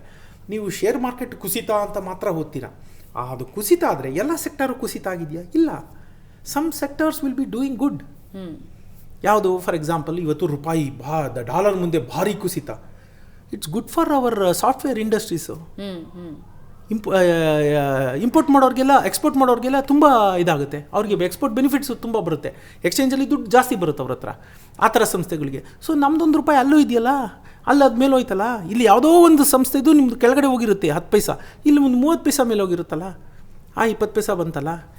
ನೀವು ಹಿಸ್ಟಾರಿಕಲಿ ಈಗ ಕಳೆದ 8-10 ವರ್ಷನ ಮ್ಯೂಚುವಲ್ ಫಂಡ್ನ ಸ್ಟಡಿ ಮಾಡ್ತಾ ಬಂದರೆ ಅದು ಕನಿಷ್ಠ 15%. ನಾವು ಅದನ್ನ ಇಂಡೆಕ್ಸ್ ಫಂಡ್ ಅಂತ ಹೇಳ್ತೀವಿ. ನಮ್ಮ ಇದೆಷ್ಟಿದೆ ಸೂಚ್ಯಾಂಕಗಳು ಅಂತ ಏನು ಹೇಳ್ತೀವಿ, ಮಾರ್ಕೆಟ್ ಸೂಚ್ಯಾಂಕಗಳು, ಆ ಸೂಚ್ಯಾಂಕದಷ್ಟು 15ರಿಂದ 18% ಖಂಡಿತ ಕೊಟ್ಟಿದೆ. ಎಂಥ ಗಬ್ಬು ಅಂದರೂ ಅಷ್ಟು ಕೊಟ್ಕೊಂಡು ಬಂದಿದೆ. ಕೆಲವೊಂದು 22, 30, 32 ತನಕನೂ ಕೊಟ್ಟಿದೆ. ಎಲ್ಲಿ ಕೊಡುತ್ತೆ? ಬ್ಯಾಂಕಲ್ಲಿ 7%. ಹೌದು. ಸೊ ಹಾಗಾಗಿ ಅದು ಜೊತೆಗೆ ಆ ಹಣ ನೀವು ತೆಗಿತಾ ಇಲ್ಲ. ಬ್ಯಾಂಕಲ್ಲಿ ನೀವು ತಗೊಂಡ್ಬಿಡ್ತೀರಾ, FD ಇಟ್ಟರೆ ತಗೋತಾ ಇರ್ತೀರಾ, ಖರ್ಚು ಮಾಡ್ತಾ ಇರ್ತೀರಾ. ಇಲ್ಲಿ ಹಾಗಲ್ಲ, ನೀವೇ ಪ್ರತಿ ತಿಂಗಳು ಹಾಕ್ತೀರಾ. ಬ್ಯಾಂಕಲ್ಲಿ ಎಲ್ಲೋ ಒಂದು ಅಮೌಂಟ್ ಹಾಕಿ FD ಬಂದಿದ್ದು ದುಡ್ಡು ತಿಂತಾ ಹೋಗ್ತೀರಾ. 10 ವರ್ಷ ಬಿಟ್ಟು ಬಂದರೆ ಅದರ ವ್ಯಾಲ್ಯೂನೇ ಹೊಟ್ಟೋಗ್ಬಿಟ್ಟಿರುತ್ತೆ. ನೀವು ತಿನ್ಬಿಟ್ಟಿರ್ತೀರಿ, 10 ಲಕ್ಷ ಇಟ್ಟಿದ್ದು 5 ಲಕ್ಷದ ವ್ಯಾಲ್ಯೂ ಬಂದುಬಿಟ್ಟಿರುತ್ತೆ. ಇಲ್ಲ, ಹಂಗೆ ನೀವು ಒಟ್ಟಿಗೆ ಹಾಕಲ್ಲ, ಸ್ವಲ್ಪನೇ ಹಾಕ್ತಾ ಹೋಗ್ತೀರಾ. 1,500 ರೂಪಾಯಿಂದ ಸ್ಟಾರ್ಟ್ ಮಾಡ್ಬೋದು. ಮ್ಯೂಚುವಲ್ ಫಂಡು ಹೂಡಿಕೆ ಮಿನಿಮಮ್ ಅಮೌಂಟ್ 500 ರೂಪಾಯಿ, ಅಲ್ಲಿಂದಲೂ ಶುರು ಮಾಡ್ಬೋದು. ಅಂದರೆ ಇವಾಗ ನಾನು ಒಂದು EMI ಕಟ್ಟದಂಗೆ ಪ್ರತಿ ತಿಂಗಳು 500 ರೂಪಾಯಿ ಕಟ್ಟಾಗ್ತಾ. ನೀವು ನಾನು ಯಾವಾಗಲೂ ಅದನ್ನೇ ಕೇಳೋದು, ಯಾತಕ್ಕೆ ಮನಸ್ಥಿತಿ ನಿಂತೀನಿ ಅಂದರೆ, ನೀವು ಮೊಬೈಲ್ ರೀಚಾರ್ಜ್ ಮಾಡಲ್ಲ, ಆತ್ಮಸಾಕ್ಷ್ಯಕ್ಕೆ ಕೇಳ್ಕೊಳ್ಳಿ, 300 ರೂಪಾಯಿ ಏನಿಲ್ಲ, ಸುಮ್ಮನೆ ಕೂತ್ಕೊಂಡು ಟಪ್ ಅಂತ ಮಾಡಿಬಿಡ್ತೀರಾ. ಹಾಗೆ ಅದು ಒಂದು ನನ್ನ ಬಾಧ್ಯತೆ, ಅನಿವಾರ್ಯ ಕರ್ಮ ಅಂತ ಅಂದ್ಕೊಂಡು ಮಾಡಬೇಕು. ನೀವು ಬೇಜಾರೇ ಮಾಡ್ಕೊಳ್ಳಿ, ಬೆಳಗ್ಗೆ ಎದ್ದು ನಾವು ನಿತ್ಯ ಕರ್ಮಗಳು ಮಾಡಲ್ವೇ, ಬದುಕಲೇಬೇಕು ಅಂದರೆ ಕೆಲವು ಮಾಡಲೇಬೇಕಲ್ವ ಕರ್ಮ. ಹಾಗೆ ಇದು ಕೂಡ, ಇದು ನಾನು ಅದಕ್ಕೆ ಹೇಳಿದ್ದು, ಇದು 1 ದಿನ 2 ದಿನ ಮಾಡಿ ಬಿಡೋವಂಥದ್ದಲ್ಲ. ಅದೆಲ್ಲ ಏನಿದ್ರು ರಜನಿಕಾಂತ್ ಪಿಕ್ಚರಲ್ಲಿ ಮಾತ್ರ. ಏನು ಹೇಳಿ, ಅವನು ಯಾವುದೋ ಸ್ಲಮ್ಮಲ್ಲಿ ಇರ್ತಾನೆ ಹುಡುಗ, ಹಾಫ್ ಆನ್ ಅವರಲ್ಲಿ ಒಂದು ತಲೈವ ಅಂತ ಜನ ಎಲ್ಲ ನಮಸ್ಕಾರ. ನಾವು ಆ ಭ್ರಾಮಕ ಜಗತ್ತಲ್ಲಿ ಬದುಕೋಕ್ಕೆ ಸಾಧ್ಯ ಇಲ್ಲ. ಈಗ ಬೆಳಗ್ಗೆ ತಿಂಡಿ ತಿನ್ಕೊಂಬಂದೆ, ಇವಾಗ ನೀವು ನನಗೆ ತಿಂಡಿ ಕಾಫಿ ಕೊಡ್ತೀನಿ ಅಂದರು, ಸಾರಿ ಮೇಡಮ್ ಐ ಕಾಂಟ್ ಅಂತೀನಿ. ಯಾಕಂದರೆ ಅದು ಆ ತಿಂದ ಅನ್ನ ಅರಗಕ್ಕೆ 4 ಗಂಟೆ ಬೇಕು. ಇದು ವಾಸ್ತವ, ಇದು ನಿಜವಾದ ಬದುಕು. ನಾವು ಬದುಕಿನ ಅರ್ಥ ಮಾಡ್ಕೊಳ್ಳದೆ ಭ್ರಾಮಕ ಜಗತ್ತಿನಲ್ಲಿದ್ದಾಗ ಈ ಸಮಸ್ಯೆಗಳಾಗುತ್ತೆ. ನಿಧಾನ, ಹನಿ ಗೂಡಿದ್ರೆ ಹಳ್ಳ ಅಂತ ನಾವು ಕೇಳಿದ್ದೀವಿ. ನೀವು ಒಂದು ಸಣ್ಣ ಉದಾಹರಣೆ ಹೇಳ್ತೀನಿ ನೋಡಿ. ಈ ನಲ್ಲಿ ಕೆಳಗಡೆ ನೋಡಿರ್ತೀರಾ, ಯಾವಾಗಲೂ ಒಂದು ಹಳ್ಳ ಬಿದ್ದುಬಿಟ್ಟಿರುತ್ತೆ. That's the power of small things doing long term. ಒಂದೊಂದೇ ಹನಿ ಬಿದ್ದು ಹಳ್ಳ ಆಗಿರುತ್ತೆ. ನೀವು ಹಾಸ್ ಪೈಪ್ ತೊಗೊಂಡು ಎಷ್ಟೇ ಜೋರ ಓಡಿರಿ, ಅರ್ಧ ಗಂಟೆ ನಿಂತ್ಕೊಂಡು ಓಡಿರಿ, ಹಳ್ಳ ಆಗುತ್ತಾ ಅಲ್ಲಿ? ಆಗಲ್ಲ. ಇದು ಹಾಗೆ ಮ್ಯೂಚುವಲ್ ಫಂಡು ಈ ರೀತಿ, ಅದು ಸಮಯ ಆಧಾರಿತ. ನೀವು 40 ವರ್ಷ 3,000 4,000 ಕಟ್ಕೊಂಬನ್ನಿ. ನಾನು ಹೇಳ್ತೀನಿ ನಿಮಗೆ, 20ನೇ ವಯಸ್ಸಿನಲ್ಲಿ 3,000 ರೂಪಾಯಿ 30% ಆಫ್ ಯುವರ್ ಸ್ಯಾಲ್ರಿ 10,000ಕ್ಕೆ ಅಂತ. ನೀವು 40ನೇ ವರ್ಷ ರಿಟೈರ್ಡ್ ಆಗೋ ಟೈಮ್ಗೆ 40 ವರ್ಷದ ನಂತರ 3,000 ನಿಮಗೆ 300 ರೂಪಾಯಿ ವ್ಯಾಲ್ಯೂನೂ ಇರಲ್ಲ. ಈಸಿ ಆಗ್ಬಿಟ್ಟಿರುತ್ತೆ ನಿಮಗೆ ಕಟ್ಟಕ್ಕೆ. ನಾನು ಜಾಸ್ತಿ ಕೇಳೋದೇ ಇಲ್ಲ, 3,000 40 ವರ್ಷ ಕಟ್ಕೊಂಬನ್ನಿ, ನಿಮ್ಮ 4-5 ಕೋಟಿ ನಿಮ್ಮ ಹತ್ರ ಇರುತ್ತೆ. I promise you. ಸೊ ಇವಾಗ ನನಗೊಂದು 10,000 ಸಂಬಳ ಮುಗಿಸೋ ಅಷ್ಟರಲ್ಲಿ ಒಂದು 30,000 ಮಾಡಿದೆ, ನನ್ನ ಲೈಫ್ ಏನು ಅನ್ನೋರು ಅಂತ ಭಯ ಪಡಬೇಕಾಗಿಲ್ಲ. ಭಯ ಪಡಬೇಕು. ಯಾಕೆ ಅಂದರೆ ನಾನು ಹೇಳಿದ್ದು ಮಾಡದೇ ಇದ್ರೆ, ಸೇವಿಂಗ್ಸ್ ಮಾಡಿದ್ರೆ ಭಯ ಪಡಬೇಕಾಗಿಲ್ಲ. ಸೇವಿಂಗ್ನ ಕರೆಕ್ಟಾಗಿ ನೀವು ಅದನ್ನ ಒಳ್ಳೆ ಕಡೆ ಇನ್ವೆಸ್ಟ್ ಮಾಡಬೇಕು. ಎಗೈನ್ ಅಲ್ಲಿ 100 ಥರದ್ದಿದೆ. ಅಲ್ಲಿ ಇನ್ನೊಂದು ಹೇಳ್ಬಿಡ್ತೀನಿ, ಮ್ಯೂಚುವಲ್ ಫಂಡಲ್ಲಿ ಏನಾಗುತ್ತೆ, ಎಕ್ಸ್ಪಾನ್ಸ್ ರೇಷಿಯೋ ಅಂತ ಇರುತ್ತೆ. ಅಲ್ಲಿ ದಲಾಳಿ ಸಂಸ್ಥೆಗಳು ಬಹಳಷ್ಟಿರುತ್ತೆ. 1% ಕಡಿಮೆ ಎಕ್ಸ್ಪಾನ್ಸ್ ರೇಷಿಯೋ ಇದ್ದರೆ ಅದನ್ನು ಹೂಡಿಕೆ ಮಾಡಿ. ಅದರಲ್ಲಿ ಅದು ನಾನು ಅದಕ್ಕೆ ಹೇಳೋದು ಯಾವತ್ತೂ ಅಷ್ಟೇ. ಈಗ ನನಗೆ ಒಂದು ಸಣ್ಣ ನೆಗಡಿನೋ ಕೆಮ್ಮೋ ಬಂದರೆ ಡೋಲೋ 650 ತಗೊಳ್ಳೋ ಅಂದ್ಬಿಡ್ತಾರೆ ಜನ. ಈಗ ಮೆಡಿಕಲ್ ಶಾಪಲ್ಲೂ ಏನು ಪ್ರಿಸ್ಕ್ರಿಪ್ಷನ್ ಬೇಡ ಕೊಡ್ತಾರೆ, ತಿನ್ಬಿಡ್ತೀನಿ, ತಲೆನೋವು ಹೋಗ್ಬಿಡುತ್ತೆ. ನಿಮ್ಮ ಸಮಸ್ಯೆ ಅಷ್ಟೇ ಆಗಿದ್ರೆ ತೊಂದರೆ ಇಲ್ಲ. ಆದರೆ ನಿಮಗೆ ದೊಡ್ಡ ಜ್ವರ ಬಂತು, ನೆಗಡಿ ಬಂತು, ವಾರಗಟ್ಟಲೆ ಹೋಗಿಲ್ಲ ಅಂದರೆ ಏನು ಮಾಡ್ತೀರಾ? ಡಾಕ್ಟರ್ ಹತ್ರ ಹೋಗ್ತಿರಲ್ವಾ? ಅದಕ್ಕೆ ಅಂತ ಆತ ಓದಿ ಕೂತಿದ್ದಾನೆ ಅಲ್ವಾ? You respect a doctor. ನಮ್ಮಲ್ಲಿ, ನಮ್ಮ ದೇಶದಲ್ಲಿ ಇನ್ನೊಂದು ಅತ್ಯಂತ ಇಂಪಾರ್ಟೆಂಟ್ ತಿಳ್ಕೊಬೇಕಾಗಿರೋದಂದರೆ, ನಾವು ಹಣಕಾಸು ತಜ್ಞರನ್ನ ಭೇಟಿ ಮಾಡೋದೇ ಇಲ್ಲ. ನನಗೆ ಎಲ್ಲ ಗೊತ್ತು ಅಂತ, ಎಸ್ಪೆಷಲಿ ಸಾಫ್ಟ್ವೇರ್ ಇಂಜಿನಿಯರ್ಸ್. ಅವ್ರು ಯಾರು ಏನು ಗೊತ್ತಾ, ನನಗೆ ಗೊತ್ತು, ಎಲ್ಲ ಆನ್ಲೈನಲ್ಲಿ ನೋಡಿ ನೋಡಿ ನೋಡಿ ಹಾಕೊಂಡ್ಬಿಡ್ತಾರೆ. ಆಮೇಲೆ ಇವತ್ತು ರೀಲ್ಸ್ ಜಗತ್ತು. ರೀಲಲ್ಲಿ ಯಾರೋ 10 ಜನ ಬಂದು ಹೇಳ್ತಿರ್ತಾರೆ, ಇದು ಹಿಂಗೆ ಮಾಡಿ SWP ಸಿಸ್ಟಮ್ಯಾಟಿಕ್ ವಿತ್ಡ್ರಾಲ್ ಪ್ಲ್ಯಾನ್ 10 ವರ್ಷ ಆದ ನಂತರ ಹಿಂಗಿರುತ್ತೆ, ಭಾರಿ ಖುಷಿ, ಎಲ್ಲರೂ ಹೋಗಿ ಇನ್ವೆಸ್ಟ್ ಮಾಡ್ತಾರೆ. ಆ ಥರ ಅಲ್ಲ. ನೀವು ಸೆಲ್ಫ್ ಮೆಡಿಕೇಷನ್ ಎಷ್ಟು ತಪ್ಪು ಅಂತ ಹೇಳ್ತಾರೆ ನೋಡಿ. ನನಗೆ ಟೈಫಾಯ್ಡ್ ಬಂದಿದೆಯೋ ಏನಾಗಿದೆಯೋ ನನಗೆ ಗೊತ್ತಿಲ್ಲ, ನೀವು ಅದು ಅನಲೈಸ್ ಮಾಡಬೇಕು ಕೇಸ್ ಟು ಕೇಸ್. ನಿಮ್ಗೇನು ಇಲ್ಲದೆ ಅದು ಸಾಧಾರಣ ಶೀತ ನೆಗಡಿನೇ ಇರ್ಬೋದು, ನಂಗೆ ಗೊತ್ತಿಲ್ಲ. ಅನಲೈಸ್ ಮಾಡಿದಾಗ ತಾನೆ, ವಾರಗಟ್ಟಲೆ ಆದರೂ ನಿಂತಿಲ್ಲ ಅಂದರೆ ಏನೋ ಕಾರಣ ಇರಬೇಕಲ್ವ. ಅದನ್ನ ಅನಲೈಸ್ ಮಾಡಿ ನಿಮಗೆ ಬೇಕಾದ ಮಾತ್ರೆ ನಾನು ಕೊಡಬೇಕಾಗುತ್ತೆ. ಹಾಗೆ ಹೇಗೆ ನಾವು ವೈದ್ಯರ ಬಳಿ ಹೋಗ್ತೀವಿ, ಹಾಗೆ ಇದು ಕೂಡ ನಮ್ಮಲ್ಲಿ ಏನು ಮಾಡ್ತೀವಿ ನೋಡಿ, ನಾವು ಒಂದು ಜಾಗ ತೊಗೊಂಡ್ರೆ ಮನೆ ಕಟ್ಟೆ ಗುದ್ಲಿ ಪೂಜೆ ಅಂತ ಹೋಗಿ ಟೈಮ್ ಕೇಳ್ತೀವಿ. ಇನ್ನೊಂದು ಮಾಡ್ತೀವಿ, ಮನೆ ಮುಂದೆ ಬರೋ ಟೊಮೊಟೊ ಹಣ್ಣನ್ನು 10 ಸರಿ ಮುಟ್ಟಿ 10 ರೂಪಾಯಿ ದಿನ ಚೆನ್ನಾಗಿಲ್ಲಪ್ಪ ಅಂತ ಬೀಳ್ತೀವಿ. ಇಂಥ ದೊಡ್ಡ ದೊಡ್ಡ ಡಿಸಿಷನ್ನ ಯಾರನ್ನೂ ಕೇಳೋದೇ ಇಲ್ಲ, ಏಕ್ದಮ್ ಮಾಡ್ಬಿಡ್ತೀವಿ, ನಾವೇ ಮಾಡಿಬಿಡ್ತೀವಿ. ನಮಗೆಲ್ಲ ಗೊತ್ತು. ನಾನು ನಿಮ್ಗೆ ಹೇಳ್ತಾ ಇದ್ದೀನಿ, ಜಾಗತಿಕ ಮಟ್ಟದಲ್ಲಿ 3% ಕೂಡ ಇಲ್ಲ ಏನು ಆ ಹಣಕಾಸು ಸಾಕ್ಷರತೆ ಇಲ್ಲ. ಆದರೆ ಇನ್ನೊಂದು ಅತ್ಯಂತ ಆಶ್ಚರ್ಯಕರವಾದ್ದು, ಆದರೆ ನಮಗೆ ತಿಳುವಳಿಕೆ ಇಲ್ಲದೇನಂತ ಗೊತ್ತಾ, ಮಗುಗೆ 3 ವರ್ಷ ಆಗಿದ ತಕ್ಷಣ ಅದಕ್ಕೆ ದುಡ್ಡಿನ ಬಗ್ಗೆ ಒಂದು ಮಮಕಾರ ಬರುತ್ತೆ. ನಾನು ಹೇಳ್ತಾ ಇರೋದಲ್ಲ, ಸಂಶೋಧನೆಗಳು ಹೇಳ್ತಾ ಇರೋದು. 3 ವರ್ಷದ ನಂತರ ನೀವು ಆ ಮಗುಗೆ you can start teaching him or her about financial literacy. ನಾವೇನು ಮಾಡ್ತೀವಿ, ಪಾಪ ಅದು ಮಗು, ಅದಕ್ಕೇನು ಗೊತ್ತಾಗುತ್ತೆ? ನಿಮ್ಗೆ ಯಾಕೆ ಅದ್ರ ಚಿಂತೆ? ಅದಕ್ಕೇನು ಗೊತ್ತಾಗುತ್ತೆ? ಅದಕ್ಕೇನು ಗ್ರಹಿಕೆ ಇರುತ್ತೆ, ಅದು ಅರ್ಥ ಮಾಡ್ಕೊಳ್ಳುತ್ತೆ. ನೀವು ಹೇಳೋದು ಊದೋ ಶಂಕ ಊದು ಅಂತ ಹೇಳ್ತಾರಲ್ಲ ನಮ್ಮಲ್ಲಿ, ನೀವು ಹೇಳಿ, ಅದಕ್ಕೆ ಅರ್ಥ ಆಗುತ್ತೆ. ನಿಮ್ಗೆ ಇನ್ನೂ ಒಂದು ವಿಚಿತ್ರ ಅನ್ನಿಸ್ಬೋದು, ಅಯ್ಯೋ ಹೀಗೂ ಉಂಟಾ ಅನ್ನಿಸ್ಬೋದು. ತಾಯಿ ಗರ್ಭದಲ್ಲಿರ್ಬೇಕಾದ್ರೆ ಮಗುಗೆ ತನ್ನ ಸೋಷಿಯೋ ಎಕನಾಮಿಕ್ ಸ್ಟೇಟಸ್ ಗೊತ್ತಾಗುತ್ತಂತೆ. ನಾನು ಶ್ರೀಮಂತರ ಮನೇಲಿ ಹುಡ್ತಾ ಇದ್ದೀನಾ, ಬಡವ್ರ ಮನೇಲಿ ಹುಡ್ತಾ ಇದ್ದೀನಾ, ಆ ಮಗುಗೆ ಗೊತ್ತಾಗ್ಬಿಡುತ್ತೆ. ಹೇಗೆ ಒಬ್ಬ ಪ್ರಸಿದ್ಧನ ಶ್ರೀಮಂತರ ಮಗು ಮನೆ ನೋಡಿ, ಅದರಲ್ಲಿ ಆದರೆ ದಾಷ್ಟಿಕತೆ ಹೇಗೆ ಬಂದ್ಬಿಡುತ್ತೆ? ಅದಕ್ಕೆ ಹುಟ್ಟಿನಿಂದನೇ ಗೊತ್ತಾಗುತ್ತೆ, ನಾನು ಇಂಥ ನನ್ನ ಸೋಷಿಯೋ ಎಕನಾಮಿಕ್ ಸ್ಟೇಟಸ್ ಹಿಂಗಿದೆ, ನನ್ನಪ್ಪ ನನ್ನಮ್ಮ ಈ ಸಮಾಜದಲ್ಲಿ ಬಲಶಾಲಿಯಾಗಿದ್ದಾರೆ ಅನ್ನೋದು ಅದಕ್ಕೆ ಹೋಗ್ತಾ ಹೋಗುತ್ತೆ, ಅದು ಕೇಳಿಸ್ಕೊತಾ ಇರುತ್ತೆ. ಇದಕ್ಕೆ ಉದಾಹರಣೆಯಾಗಿ ನಾವು ಕಥೆಗಳನ್ನ ಕೇಳ್ಕೊಂಬಂದಿದ್ದೀವಿ. ಅಭಿಮನ್ಯು ಹೂಗುಡ್ತಾ ಇದ್ದ ತಾಯಿ ಗರ್ಭದಲ್ಲಿದ್ದಾಗ ಚಕ್ರವ್ಯೂಹದ ಇದನ್ನೆಲ್ಲ ಕೇಳಿಸ್ಕೊಂಡು ಅಂತ. ಇದೆಲ್ಲ ನಮಗೆ ಪುರಾಣದ ಕಥೆಗಳು ಅಂತ ಅನಿಸುತ್ತೆ. ಈಗ ಅದೆಲ್ಲ ಶಂಕದಿಂದ ಬಂದರೆ ತೀರ್ಥ ಎಲ್ಲ ನಮಗೆ ವೆಸ್ಟರ್ನರ್ಸು, ಬಿಳಿಯರು ಹೇಳಬೇಕು, ಪಾಶ್ಚಾತ್ಯರು ಹೇಳಿದಾಗ ನಾವು ಅದನ್ನು ಪ್ರಸಾದ ಥರ ಸ್ವೀಕರಿಸ್ತೀವಿ. ಹೌದು ಹೌದು. ಈಗ ನಾನು ಹೇಳ್ತಿರೋ ಮಾತುಗಳಲ್ಲ, ಇವಾಗ ಅದು ಹೇಳ್ತಾ ಇದೆ, ತಾಯಿಯ ಗರ್ಭದಲ್ಲಿರ್ಬೇಕಾದ್ರೆ ಮಗುಗೆ ತನ್ನ ಸೋಷಿಯೋ ಎಕನಾಮಿಕ್ ಸ್ಟೇಟಸ್ ಗೊತ್ತಾಗೋಗುತ್ತೆ ಅಂತ ಹೇಳ್ತಾರೆ. ಆ್ಯಸ್ ಲೋ ಆ್ಯಸ್ 3 ಇಯರ್ಸಿಂದ ನೀವು ಆ ಮಗುಗೆ ಎಕನಾಮಿಕ್ಸ್ ಬಗ್ಗೆ, ಹಣದ ಬಗ್ಗೆ ಹೇಳ್ಬೋದು. ಅದಕ್ಕೊಂಥರ ಸಂಮೋಹನ, ಅದಕ್ಕೊಂದು ಆಕರ್ಷಣೆ, ಮಗುಗೆ ಒಂದು ಡಿಸಿಪ್ಲಿನ್ ಕಲಿಸ್ಬೋದು. ಹೌದು, ಕಳಿಸ್ಬೋದು. ಅದಕ್ಕೆ ಯಾಕಂದರೆ ಅದು ಗೊತ್ತಿಲ್ದಂಗೆ ಸಬ್ಕಾನ್ಷಿಯಸ್ಲಿ ಈಗ ತಲೆತಲಾಂತರದಿಂದ ಬಂದಿರೋದಲ್ಲ, ಹಣ ಇದೇನಿದು, ಇದಕ್ಕೆ ಇಷ್ಟೊಂದು ಬೆಲೆ ಇದೆಯಲ್ಲ, ಇದೊಂದು ಪೇಪರ್ ತುಂಡಿನಿಂದ ಇಷ್ಟೊಂದು ನಾವು ಖರೀದಿ ಮಾಡ್ಬೋದಲ್ಲ, ಅದು ಪೇಪರ್ ತುಂಡೆ, ಅದಕ್ಕೆ ಮೌಲ್ಯ ತುಂಬಿದ್ದು ನಾವು. ನೀವು ನಂಬುದ್ರಿ ಅಂತ ನಾನು ನಂಬದೆ ಅಂತ ಅವ್ರು ನಂಬುದ್ರು ಅಂತ ಇನ್ನೊಬ್ಬರು. ಹೀಗೆ collective trust, what we are putting in that paper, ಅದು ಹಣ ಅನ್ನೋ ರೂಪ ಪಡ್ಕೊಂಡಿದೆ. ಹಾಗಾಗಿ ಮಕ್ಕಳಿಗೆ ಅತ್ಯಂತ ಎಳವೆಯಿಂದ ನಾವು ತಿಳಿಸ್ತಾ ಹೋದರೆ, ಅವ್ರ ಮೊದಲನೇ ಸ್ಯಾಲ್ರಿ 18 ವರ್ಷ ಇರ್ಬೋದು, 20 ಇರ್ಬೋದು, 22 ಇರ್ಬೋದು, 23 ಇರ್ಬೋದು. ನಾನು ಏಜ್ ಹೇಳಲ್ಲ 20 ವರ್ಷ ಅಂತ. ಯಾವಾಗ ಕೆಲಸ ಶುರು ಮಾಡ್ತೀರಾ ಆಗ ಒಂದು ಪ್ರಿನ್ಸಿಪಲ್ನ ನೀವು ಇಟ್ಕೋಬೇಕು, ಸಂಬಳ ಅಥವಾ ವೇತನ ಮೈನಸ್ ಉಳಿತಾಯ ಈಸ್ ಈಕ್ವಲ್ ಟು ಖರ್ಚು. ನಮ್ಮಪ್ಪ ಅಮ್ಮ ಏನು ಹೇಳಿದ್ರು, ವೇತನ ಮೈನಸ್ ಖರ್ಚು ಈಸ್ ಈಕ್ವಲ್ ಟು ಉಳಿತಾಯ. ನಾನೇನು ಜಾಸ್ತಿ ಮಾಡ್ತಿಲ್ಲ, ಅದನ್ನ ಕಿತ್ತಿಲ್ಲ ಹಾಕ್ತಿದ್ದೀನಿ ಅಷ್ಟೇ. ಇವತ್ತಿನ ಯಾಕಂದರೆ ಪ್ರಶ್ನೆ ಪತ್ರಿಕೆ ಅವರು ಟ್ವಿಸ್ಟ್ ಮಾಡಿಕೊಟ್ಟಿದ್ದಾರೆ, ಉತ್ತರ ನಾನು ಸ್ವಲ್ಪ ಟ್ವಿಸ್ಟ್ ಆಗಿ ಬರೀಬೇಕು. ಏನಿಲ್ಲ, ನೀವು 10,000 ಬರ್ತಿದೆ ಮೈಂಡಲ್ಲಿ, ಇಲ್ಲಿ ನನಗೇನು ಅಪ್ಪ ಅಮ್ಮ ಯಾರು ಏನೂ ಕೇಳ್ತಿಲ್ಲ, 22 ವರ್ಷದ ಹುಡುಗ, 8 ವರ್ಷ ನನ್ನ ಮದುವೆ ಆಗಲ್ಲ, 8 ವರ್ಷ ನಾನು ಏನು ಮಾಡಬೇಕು, 50% ಸೇವ್ ಮಾಡ್ಬೋದಾ? ಈಗ ನಮ್ಮದು ಥಿಯರಿ ಏನು ಹೇಳುತ್ತೆ ಗೊತ್ತಾ, ಎಲ್ಲರೂ ಹೇಳೋದೇನೆಂದರೆ 50-30-20 ರೇಷಿಯೋ ಫಾರ್ಮುಲಾ. ಎಲ್ಲರೂ ನೀವು ಹೋಗಿ ಯಾರೋಗಿ ಎಲ್ಲರೂ ಟಿ ವಿಲೂ ಅದೇ ಹೇಳೋರೆ, ಪುಸ್ತಕದಲ್ಲೂ ಅದೇ ಬರೆಯೋರೆ, 50-30-20 ಫಾರ್ಮುಲಾ. ಏನು 50% ನಿಮ್ಮ ಬೇಸಿಕ್ ನೀಡ್ಸು, ಅಂದರೆ ರೆಂಟ್ ಇರ್ಬೋದು, ಮನೆ ಇರ್ಬೋದು, ಎಜುಕೇಷನ್. ಇಂಥ 30% ನಿಮ್ಮದು ಸೋ ಕಾಲ್ಡ್ ಲಕ್ಸುರಿ, ಏನೋ ಪಿಕ್ಚರ್ ನೋಡೋದು, ಅದು ಇದು ಏನೇನೋ ಇರುತ್ತಲ್ಲ ಬೇರೆ ಬೇರೆದು, 20% ಸೇವ್ ಮಾಡಬೇಕು ಅಂತ. ನಾನು ಆ ಥರ ನೀವು ಆ ಸಿದ್ಧಾಂತಗಳಿಗೆ ಕಟ್ಟಿ ಬೀಳಬೇಡಿ ಅಂತ ಹೇಳ್ತೀನಿ. ಯಾಕಂದರೆ ನಾನು ಹೇಳೋದು ಇಷ್ಟೇ, ನಾನು ಹೇಳೋದಲ್ಲ, ಕೇಸ್ ಟು ಕೇಸ್ ನಾವು ಕೊಡಬೇಕು. 50-30-20 is holds good for person of 45. Okay.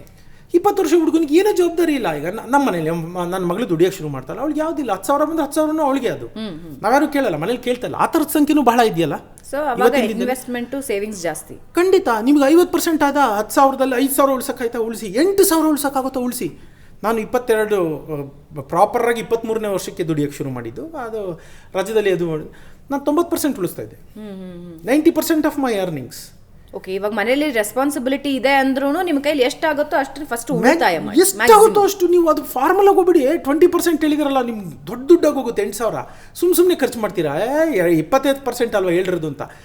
Going forward ಮದುವೆ ಆಗುತ್ತೆ, ಮಕ್ಕಳು ಬರ್ತಾರೆ, ಜವಾಬ್ದಾರಿಗಳು ಹೆಚ್ಚುತ್ತಾ ಹೋಗುತ್ತೆ. ಈ 20% ಕಷ್ಟ ಆಗ್ಬೋದಲ್ವಾ. ಇವತ್ತು ನೀವು 60-80 ಉಳಿಸಿರಿ. ನಾನು ಅದಕ್ಕೆ ಹೇಳೋದು, ಎಳವೆಯಲ್ಲಿ ಸ್ಟಾರ್ಟ್ ಅರ್ಲಿ. ನೀವು ಯಾವಾಗ ಅರ್ಲಿ ಸ್ಟಾರ್ಟ್ ಮಾಡ್ತೀರಾ, ಇಟ್ ಗಿವ್ಸ್ ಯು, ಅದು ಯಾವಾಗಲೂ ಅಷ್ಟೇ, ಅದು ನಿಮ್ಗೊಂದು ದೊಡ್ಡ ಇದು ಪುಷ್ ಕೊಡುತ್ತೆ. ಆ ನಂತರ ದಿನಗಳಲ್ಲಿ ನಿಮ್ಗೆ ಸ್ವಲ್ಪ ಕಡಿಮೆ ಆದ್ರೂ ಈ ಇದೆಯಲ್ಲ, ಈ 10 ವರ್ಷದ ತಪಸ್ಸು ಹೆಂಗೆ ಅಂದರೆ, ಈಗ ಎಕ್ಸಸೈಸ್ ಮಾಡ್ತೀವಲ್ಲ, ಎಕ್ಸಸೈಸ್ ಮಾಡೋದು it's paying a insurance premium ಥರ. ಏಜ್ ಆಗ್ತಾ ಆಗ್ತಾ ನಮ್ಮನ್ನು ಅದು ಬೇರೆ ಬೇರೆ ಕಾಯಿಲೆಗಳಿಂದ ಇನ್ನೊಂದರಿಂದ ಇಮ್ಯುನಿಟಿ ನಮ್ಮನ್ನು ರಕ್ಷಿಸ್ತಾ ಹೋಗುತ್ತೆ. ನಾವು ಈ ವಯಸ್ಸಿನಲ್ಲಿ ಏನೂ ಮಾಡದೇ ಇದ್ರೆ 50ರಲ್ಲಿ ನಿಮಗೆ 1 kg ತೂಕ ಎತ್ತಕ್ಕಾಗಲ್ಲ, ಮಸಲ್ ಬಿಲ್ಡ್ ಮಾಡೋಕ್ಕಾಗಲ್ಲ. So it is all related. ದುಡ್ಡೇ ಅಂತಲ್ಲ, ಬದುಕು ಪ್ರತಿಯೊಂದು ಲಯ ಕಂಡ್ಕೋಬೇಕು. ಇಫ್ ಯು ಫೈಂಡ್ ದಟ್ ಲಯ, ಅದು ಒಂದು ಸಿಕ್ಬಿಟ್ರೆ ಬಹಳ ಸರಾಗ, ಬದುಕು ಬಹಳ ಸರಾಗ, ಬದುಕು ಬಹಳ ಸುಂದರ. ನಾವು ಅದನ್ನ ಅರ್ಥ ಮಾಡ್ಕೊಳ್ಳಲ್ಲ. ಅದಕ್ಕೆ ಸರಾಗ, ಸುಂದರ ಎಲ್ಲ 3 ಅಕ್ಷರ. ನಾವೇನು ಮಾಡ್ಕೋತೀವಿ, ದುಸ್ಸರ ಅಂತ ಬರ್ಕೊಂಡ್ಬಿಡ್ತೀವಿ. ಇದು ಬಿಟ್ಟ ಜಾಗ ತುಂಬಿ ಇದ್ದ ಹಾಗೆ. ಬದುಕು ಅಂದರೆ ನಮ್ಗೆ ಹಿಂದೆ ಎಲ್ಲ ಬರೀತಾರಲ್ಲ, ಒಂದಿಸಿ ಬರೀರಿ ಬಿಟ್ಟ ಜಾಗ ತುಂಬಿ ಅಂತಿತ್ತಲ್ಲ, ಆ ಬಿಟ್ಟ ನಾನು ಡ್ಯಾಶ್ ಅಂತಿದ್ರೆ ಕಳ್ಳ ಅಂತ ಬರ್ಕೊಂಡ್ರೆ ನೀವು ಕಳ್ಳ ಅಲ್ಲದೆ ಇನ್ನೇನಾಗಕ್ಕೆ ಸಾಧ್ಯ. ಓಕೆ, ಸೊ ಈಗ ಕೆಲವೊಂದು ಸಾಂಪ್ರದಾಯಿಕ ಹೂಡಿಕೆಗಳ ಬಗ್ಗೆನೂ ಮಾತಾಡ್ತಾ ಹೋಗೋಣ. ಯಾಕಂದ್ರೆ ಇವತ್ತಿಗೂ ಸಾಂಪ್ರದಾಯಿಕ ಹೂಡಿಕೆಗಳು ಆಗ್ತಾನೆ. Traditional investments which is gold and site, ಆಮೇಲೆ ನಿಮ್ದು ಎಫ್ ಡಿ ಇಲ್ಲ, ಅದು ಬೇಡ ಅಂತ ಹೇಳ್ಬಿಡಿದೀರಾ? ಬೇಡ ಅಂತ ಹೇಳಿದ್ದೀನಿ. ಅಲ್ಲ, ಹೌದು, ಅದು ನಾನು ಇನ್ನೊಂದು ಹೇಳ್ತೀನಿ. ನೀವು ಹೇಳಿದ ಸರಿ. ಇವತ್ತು ಗೋಲ್ಡು ಸರಿ, ಯಾಕಂತಂದರೆ ನೀವು ಆ್ಯಸ್ ಲೋ ಆ್ಯಸ್ 1 ಗ್ರಾಮಿಂದನೂ ನೀವು ಚಿನ್ನನ ಇವತ್ತು ಇದೆಲ್ಲ ಬಂದುಬಿಟ್ಟಿದೆ, ಮಾಡ್ತಾ ಹೋಗ್ಬೋದು. ಆದರೆ ಈ ನೆಲದ ಮೇಲಿನ ಹುಡುಕಿ ಎಲ್ರಿಗೂ ಆಗಲ್ವಲ್ಲ, ಕೋಟಿ ಕೇಳುತ್ತಲ್ಲ. ಅಲ್ಲ, ಇವಾಗ ಎಲ್ಲೋ ಒಂದು 20 ಕಿಲೋಮೀಟರ್ 30 ಕಿಲೋಮೀಟರ್ ದೂರದಲ್ಲಿ 10 ಲಕ್ಷ ರೂಪಾಯಿಗೆ ಒಂದು ಸೈಟು. ನಾನು ಅದನ್ನ ಹೇಳ್ತೀನಿ ನೋಡಿ. ಅದು ನಿಮ್ಗೆ ಹೇಳಕ್ ಬಂದೆ. ಅದಕ್ಕೂ ಲೋನ್ ಸಿಗುತ್ತೆ. ತಿರ್ಗಿ ಅದು ತಪ್ಪಾಗ್ಬಿಡುತ್ತೆ. ಬೇಡ ಅಂತ ನಾನು ಹೇಳ್ತೀನಿ. ಬೇಡ ಅಂತ ಹೇಳ್ತೀನಿ. ಯಾಕೆ ಗೊತ್ತಾ? ನೋಡಿ, 10 ಲಕ್ಷ ರೂಪಾಯಿ ನಿಮ್ಮ ಹತ್ರ ಇದ್ದರೆ ಇದ್ದೂ ನೀವು 15 ಕಿಲೋಮೀಟರ್ 20 ಕಿಲೋಮೀಟರ್ ಹೋಗಿ ಸೈಟ್ ತಗೊಂಡ್ರೆ ಅದು ತಪ್ಪಾಗುತ್ತೆ. ಇಲ್ಲದೆ ತಗೊಂಡ್ರಂತೂ ಇದ್ದಿದ್ದು ದೊಡ್ಡ ತಪ್ಪು. ಯಾತಕ್ಕೆ ಅಂತ ಹೇಳ್ತೀನಿ. ನೀವು 10 ಲಕ್ಷಕ್ಕೆ ಕನಿಷ್ಠ 12,000 to 15,000 ರೂಪಾಯಿ ನೆಕ್ಸ್ಟ್ 20 ವರ್ಷ ನೀವು EMI ಕಟ್ಟಬೇಕು. ಈ ಸೈಟ್ ಬೆಲೆ ಎಷ್ಟಾಗಿರ್ಬೋದು ಇನ್ನು 20 ವರ್ಷ ಬಿಟ್ಟು? 10 ಲಕ್ಷ ಇದ್ದಿದ್ದು 30, 3 ಟೈಮ್ಸ್ 30, 35, 40 ಅಂತ ಇಟ್ಕೊಳ್ಳಿ. ಇದೇ 15,000 ನೀವು ಇನ್ನು 20 ವರ್ಷ ಹಾಕೊಂಬಂದ್ರೆ 1.5 ಕೋಟಿ ಆಗಿರುತ್ತೆ ಮ್ಯೂಚುವಲ್ ಫಂಡಲ್ಲಿ. ಓಕೆ, ಇದೆಲ್ಲೋ ಹೋಗಿ ನೀವು ಮನೆಯೂ ಕಟ್ಟಲ್ಲ, ಅಲ್ಲಿ ಗಿಡ ಬೆಳ್ಕೊಳ್ಳುತ್ತೆ. ನಿಮ್ಮ ಸೈಟ್ ಯಾವುದು ಅಂತ ನಿಮಗೆ ಗೊತ್ತಾಗಲ್ಲ. Believe me, confusion. ಅಲ್ಲೋಗಿ ಬಿಡದಿ ಮುಂದೆ ಅಲ್ಲೆಲ್ಲೋ ಇದೆಯಂತೆ, 12 ಲಕ್ಷಕ್ಕೆ ಕೊಡ್ತಾರಂತೆ. ಫ್ರೆಂಡ್ ಹೇಳ್ದ, ಅವನು ಹೇಳ್ದ, ಕಿವಿಗೆ ಬಿತ್ತು, ಹೋದ್ರಿ, ತೊಗೊಂಡ್ರಿ. It's a dead investment. ಅಲ್ಲಿ ಮನೆ ಬರೋ ತನಕ ನಿಮ್ಮ ಮೌಲ್ಯ ಹೆಚ್ಚಲ್ಲ. ನಾನು ಹೇಳ್ತೀನಿ 40 ಲಕ್ಷ ಆಗುತ್ತಾ, ಅದು ಡೌಟು. ಅರ್ಥ ಆಯ್ತಾ? ಯಾಕೆ ಅಲ್ಲಿ ಮನೆ ಬಂತ ನಿಮ್ಮ ಮೌಲ್ಯ ಹೆಚ್ಚಬೋದು. ಮನೆ ಬಂದಿಲ್ಲ ಅಂದರೆ ಅದು ಆ ನಿವೇಶನಕ್ಕೆ, ಖಾಲಿ ನಿವೇಶನಕ್ಕೆ ಬೆಲೆ ಇರಲ್ಲ, ಆ ಏರಿಯಾದಲ್ಲಿ ಬರಲಿಲ್ಲ ಅಂದರೆ. ಆಮೇಲೆ ನೀವು ಒಂದು ಯೋಚನೆ ಮಾಡ್ತೀರಾ ಅಷ್ಟೇ, investment on land it's good ಅಂತ. ನಾನೇ ಹೇಳ್ತೀನಿ ಎಲ್ಲ ಕಡೆ, ಆ good investment on this earth is piece of earth ಅಂತ ನಾನೇ ಹೇಳ್ತಿರ್ತೀನಿ. ಆದರೆ ನಾನು ಈಗ ಏನಪ್ಪ ವಿರುದ್ಧ ಮಾತಾಡ್ತಾನೆ? ನಾನು ಹೇಳಿದ್ದು ಕೇಸ್ ಟು ಕೇಸು. ನಾನು ಒಂದು ತಪ್ಪು ಮಾಹಿತಿ ಕೊಡಬಾರ್ದು. ಕೇಸ್ ಟು ಕೇಸ್ ನೋಡಿ ನಾವು ಮಾಡಬೇಕು. ಅದಕ್ಕೆ ಹೇಳೋದು ಯಾವಾಗಲೂ ಅಷ್ಟೇ, ಒಂದು ಸಣ್ಣದು ಮಗು ಕಿವಿ ಚುಚ್ಚೋ ಶಾಸ್ತ್ರಕ್ಕೆ ಹೋಗಿ ಟೈಮ್ ಕೇಳ್ಕೊಂಬರ್ತೀರಲ್ರಪ್ಪ. ಯಾರಿಗೋ 500 ರೂಪಾಯಿ ಕೊಟ್ಬಿಟ್ಟು ನಮಸ್ಕಾರ ಮಾಡಿಬಿಟ್ಟು ಬರ್ತೀರಾ? ಅಷ್ಟೇ ತಗೋತಾರೆ, ಜಾಸ್ತಿ ತಗೊಳ್ಳಲ್ಲ. ಹೋಗಿ ಕೇಳಿ. ನಾನು ಒಂದು ಸೈಟ್ ಇನ್ವೆಸ್ಟ್ ಮಾಡಬೇಕು. ಎಲ್ರಿಗೂ sir, middle class, lower middle class ಅವರ ಜೀವನದ ಅತಿ ಶ್ರೇಷ್ಠ ಕನಸು ಅಂದ್ರೆ ಒಂದು ಮನೆ ಮಾಡ್ಕೊಳ್ಳೋದು. ಭದ್ರತೆ, ದಟ್ ಫೀಲ್ ಆಫ್ ಸೇಫ್ಟಿ, ಒಂಥರ ಸೇಫ್ಟಿನೂ ಹೌದು, ಅದೊಂದು ಸ್ಯಾಟಿಸ್ಫ್ಯಾಕ್ಷನ್ ಹೌದು, ತೃಪ್ತಿ. ನನ್ನ ಮನೆ, ನನ್ನ ಸ್ವಂತ ಮನೆ. ನಾನು 4 ಗೋಡೆ ಹಾಕಿರೋದು, ಅದರಲ್ಲಿ 4 ಗೋಡೆ ನಂದು. 8x8 ಒಂದು ರೂಮ್ ಇದೆ, ಸಣ್ಣದೊಂದು ಓಪನ್ ಕಿಚನ್, ಒಂದು ಸ್ಲ್ಯಾಬ್ ಹಾಕ್ಬಿಟ್ಟು ಒಂದು ಕಿಚನ್ ಮಾಡ್ಕೊಂಡ್ಬಿಟ್ಟಿದ್ದೀನಿ. ಬಟ್ ನನ್ನ ಸ್ವಂತ ಮನೆ ಅದು ಅಂತ. ಲೋವರ್ ಕ್ಲಾಸ್ ಆಗಿರ್ಬಹುದು, upper middle class, lower middle class ಬಿಡಿ. ನೀವು ರಿಚ್ ಪೀಪಲ್ಗೆ ಅವ್ರದ್ದು ಬೇರೆನೇ ಇರುತ್ತೆ, ಶ್ರೀಮಂತರದ್ದು ಬೇರೆ ಬೇರೆನೆ ಖಯಾಲಿಗಳಿರುತ್ತೆ. ಆ ಊರಲ್ಲೊಂದು, ಈ ಊರಲ್ಲೊಂದು, ಇನ್ನೊಂದು. ಅವ್ರದ್ದು ಇನ್ವೆಸ್ಟ್ಮೆಂಟ್ ಜಾಸ್ತಿ ಇರುತ್ತೆ, ನಮ್ದು ಇನ್ವೆಸ್ಟ್ಮೆಂಟ್ ಅಲ್ಲ, ಸ್ಯಾಟಿಸ್ಫ್ಯಾಕ್ಷನ್ ಜಾಸ್ತಿ ಇರುತ್ತೆ. ಅಂದ್ರೆ ನಮಗೊಂದು ಮನೆ ಮಾಡಬೇಕು, ಅದಕ್ಕೊಂದು ಸೈಟ್ ಬೇಕು. ಹಿಂಗೆ ಯೋಚನೆ ಮಾಡೋರು ಏನ್ ಮಾಡ್ಬೇಕು? ಆ ಯೋಚನೆ ಬದಲಾಯಿಸ್ಕೋಬೇಕು ಅಂತ ಹೇಳ್ತೀನಿ. ಸತ್ಯ. ನೋಡಿ, ಜಗತ್ತಿನ 1-2% ಜನ ಮಾತ್ರ ಯಾಕೆ ಶ್ರೀಮಂತರು ಅನ್ನಿಸ್ಕೋತಾರೆ, ಅಲ್ಟ್ರಾ ರಿಚ್ಚು ಎಲೈಟು ಅನ್ನಿಸ್ಕೋತಾರೆ. ಉಳಿದ 98 ಜನ ಅವ್ರು ಇನ್ನೇನೂ ವಿಶಿಷ್ಟವಾಗಿ ಮಾಡಿಲ್ಲ. ಅವರು ಚಿಂತನೆ ಬದಲಾಯಿಸ್ಕೊಂಡಿದ್ದಾರೆ. ಮತ್ತೆ ನಾನು ಅಲ್ಲಿಗೆ ಬರ್ತೀನಿ. ಮನಸ್ಥಿತಿ ಬದಲಾಯಿಸ್ಕೊಂಡ್ರೆ ನಿಮ್ಮ ಪರಿಸ್ಥಿತಿ ಬದಲಾಗುತ್ತೆ. ಇದನ್ನು ನೀವು ಬರೆದಿಟ್ಕೊಂಬಿಡಿ. ನಾನು ಬರ್ತೀನಿ, ಹೇಳ್ತೀನಿ ನಾನು ನಿಮ್ಗೆ. ಅದನ್ನು ಕಟ್ಟಬಾರ್ದು ಅಂತ ಹೇಳಲ್ಲ, ಕಟ್ಟಿ. ಮನೆ ಕಟ್ಟುವ ಯೋಗ್ಯತೆ ಬಂದಾಗ ಕಟ್ಟಿ. ಸಾಲ ಮಾಡಿ ಜಾಗ ತಗೊಳ್ಳೋದು, ಇದು ಮಾಡೋದು ಅದು ತಪ್ಪು ಅಂತ ಹೇಳ್ತೀನಿ. ನಮ್ಮ VRL ರೋಡ್ ಲೈನ್ಸ್ ನಿಮ್ಗೆ ಗೊತ್ತೇ ಇದೆ. ವಿಜಯ್ ಸಂಕೇಶ್ವರ ಅವ್ರಿಗೆ ಗೊತ್ತು. ಇದನ್ನೇ ನೀವು ಎಡಿಟ್ ಮಾಡಬೇಕಾಗಿಲ್ಲ. ವಿಜಯ್ ಸಂಕೇಶ್ವರ ಅವರು ನಿಮಗೆ ಗೊತ್ತು. ಅವ್ರು ಮನೆ ಕಟ್ಟಿದ್ದು ಯಾವಾಗ ಗೊತ್ತಾ? ಅವರ 56ನೇ ವಯಸ್ಸಿನಲ್ಲಿ. ನಾನು ಹೇಳ್ತಾ ಇಲ್ಲ, ವಿಜಯ್ ಸಂಕೇಶ್ವರ ಅವರು ಖುದ್ದು ಇದೇ ರೀತಿ ಯಾವುದೋ ಒಂದು ಇಂಟರ್ವ್ಯೂಲ್ಲಿ ಹೇಳಿದ್ದಾರೆ, 56ನೇ ವಯಸ್ಸಿನಲ್ಲಿ ಮನೆ ಕಟ್ಟಿದ್ದು. ಯಾಕೆ ಸರ್ ಹಂಗೆ ಮಾಡಿದ್ರಿ ಅಂದರೆ, ಅದು ವೇಸ್ಟ್ ಅಲ್ಲೇ ನಮ್ಮ ಸುಮ್ಮನೆ ಅಷ್ಟೊಂದು ದುಡ್ಡು ಅದ್ರ ಮನೆ ಮೇಲೆ ಹಾಕೊಂಡು ಕೂತ್ಕೊಂಡ್ರೆ ಅದ್ರ ಬದಲು 2 ಬಸ್ ತಗೋತೀನಿ ನಾನು ಅಂತ ಹೇಳ್ತಾರೆ ಅವರು. ಅವ್ರಿಗೆ ಗೊತ್ತು ಹಣ ಎಲ್ಲಿಂದ ಉತ್ಪತ್ತಿ ಮಾಡ್ಬೋದು ಅಂತ. ಇನ್ವೆಸ್ಟ್ಮೆಂಟ್ ಆನ್ ನೆಲ, ಮನೆ ನೀವಿರೋಕ್ಕೆ ಅಂತ ಮಾಡ್ಕೊಳ್ಳೋದು ಇಟ್ಸ್ ಎ ಡೆಡ್ ಇನ್ವೆಸ್ಟ್ಮೆಂಟ್. ಯಾಕೆ? ಹೌದು, ಯಾಕೆ ಅಂತ ಹೇಳ್ತೀನಿ, ಬರ್ತೀನಿ ಒಂದು ನಿಮಿಷ. ನಿಮ್ಮ ಮನೆ ಮೌಲ್ಯ 2 ಕೋಟಿ ಆಗಿಬಿಟ್ಟಿದೆ. ನೀವು ಇವತ್ತು 25 ಲಕ್ಷದಲ್ಲಿ ಮಾಡಿಬಿಟ್ಟಿದ್ದೀರಾ. 2 ಕೋಟಿ ಆಗಿದೆ. ನೀವು ಆ ಮನೆ ಮಾರ್ತೀರಾ? ಇಲ್ಲ. ಮತ್ತು ಆ ಬೆಲೆ ಹೆಚ್ಚಾಗಿ ಏನು ಪ್ರಯೋಜನ ಬಂತು? ಓಕೆ, ನಾನೊಂದು ಪ್ರಶ್ನೆ ಕೇಳ್ತೀನಿ ಸರ್. ಇವತ್ತು ಬೆಂಗಳೂರಿನಂತಹ ನಗರದಲ್ಲಿ, ಸಿಟಿ ಸೆಂಟರಲ್ಲಿ ನೀವು 1 BHK ಮನೆ ತಗೋಬೇಕು ಅಂದರೆ 1.5 ಕೋಟಿ ಅಲ್ಲ, ಬಾಡಿಗೆಗೆ ನಾನು ಕೇಳ್ತಿರೋದು. ಅಯ್ಯೋ, ನೀವು ಕಟ್ಟೋದಕ್ಕಲ್ಲ, ತಗೊಳ್ಳೋದಕ್ಕಲ್ಲ, ಬಾಡಿಗೆಗೆ ನಾನು ಹೇಳ್ತಿರೋದು. ಒಬ್ಬ ವ್ಯಕ್ತಿ ಸಿಟಿ ಸೆಂಟ್ರಲ್ಲಿ ಇದ್ಕೊಂಡು ಕೆಲಸ ಮಾಡಬೇಕು ಅಂತ ಹೇಳಿದ್ರೆ 1 BHKದು 20,000 ರೂಪಾಯಿ ಚಾರ್ಜ್ ಮಾಡ್ತಾರೆ. ಖಂಡಿತ ಮಾಡ್ತಾರೆ. ತುಂಬಾ ಚೆನ್ನಾಗಿದೆ. ಹೌದು. ಒಂದು 4 ಜನ ಮಲ್ಗಕ್ಕೆ, ಹಾಲಲ್ಲೂ ಬಂದು ಊರಿಂದ ಜನ ಬಂದ್ರೆ ಮಲ್ಗೋದಕ್ಕೆ ಜಾಗ ಬೇಕು ಅನ್ನೋದಾದ್ರೆ 20,000 ರೂಪಾಯಿ ಫಾರ್ 1 BHK ಬೇಕು. ಹೌದು. ಸೊ 10 ವರ್ಷ ನಾನು ಎಷ್ಟು ಕಟ್ತೀನಿ? ಅದ್ರ ಬದಲಿಗೆ ಎಲ್ಲರೂ ಯೋಚನೆ ಮಾಡ್ತಾರೆ, 10 ಕಿಲೋಮೀಟರ್ ದೂರ ಹೋಗ್ತೀನಿ ನಾನು, ಅಲ್ಲೊಂದು ಸೈಟ್ ತಗೊಂಡು ಅಲ್ಲಿ ಮನೇನೂ ಕಟ್ಬಿಡ್ತೀನಿ, ನನಗೆ ಹೋಮ್ ಲೋನು ಕೊಡುತ್ತೆ. ಯಾಕೆ ಆಗ್ಬಾರ್ದು? ಇಲ್ಲಿ ನಾನು ಓನರಿಗೆ ಸುಮ್ಮನೆ ಬಾಡಿಗೆ ಕಟ್ಟೋದಾ, ಹೋಮ್ ಲೋನ್ ತಗೊಂಡು ಮನೆ ಕಟ್ಟೋದಾ? ಸರಿ, ತುಂಬ ಚೆನ್ನಾಗಿದೆ ಪ್ರಶ್ನೆ. ಉತ್ತರ ಇವಾಗ ನಾನು ನಿಮಗೆ ಪ್ರಶ್ನೆ ಕೇಳ್ತೀನಿ, ನಿಮ್ಮ ಉತ್ತರ ತಗೊಂಡು ಅದಕ್ಕೆ ಉತ್ತರ ಹೇಳ್ತೀನಿ. ಈಗ 10 ಕಿಲೋಮೀಟರ್ ದೂರದಲ್ಲಿ ಜಾಗ ತಗೊಂಡು ಮನೆ ಕಟ್ಟಕ್ಕೆ ಎಷ್ಟು ಹಣ ಬೇಕಾಗುತ್ತೆ? ಏರಿಯಾ ಆಯ್ತು, ನೀವು ಲೋಯೆಸ್ಟ್ ಹೇಳಿ. ಓಕೆ, 50 ಲಕ್ಷ ರೂಪಾಯಿ ಅವರೊಂದು ಮನೆ ಕಟ್ಕೋಬಹುದು. 50 ಲಕ್ಷ ಕಟ್ಬೋದಲ್ವಾ? 50 ಲಕ್ಷ ನಿಮ್ಮ ಹತ್ರ ಎಷ್ಟು ಹಣ ಇದೆ? ಎಷ್ಟು ಸಾಲ ತಗೋತಾ ಇದ್ದೀರಿ? ಈಗ ನಾನು ಭಾವನಾ ಅವರು, ನೀವು ರಂಗಸ್ವಾಮಿ ಅವರು, ಹೇಳಿ. ಫಾರ್ ಎನ್ ಎಕ್ಸಾಂಪಲ್, ಇವಾಗ ಒಂದು 10 ಲಕ್ಷ ರೂಪಾಯಿ ಅಥವಾ 15 ಲಕ್ಷ ರೂಪಾಯಿ ಕೈಯಲ್ಲಿದ್ದು 35 ಲಕ್ಷ ಲೋನ್ ಮಾಡ್ತಿದ್ದೀರಿ ಅಂತ ಆಯ್ತು. ಭಾವನಾ ಅವರೇ ರಂಗಸ್ವಾಮಿ ಅವರೇ 35 ಲಕ್ಷಕ್ಕೆ ಎಷ್ಟು ಕಟ್ತೀರಿ EMI?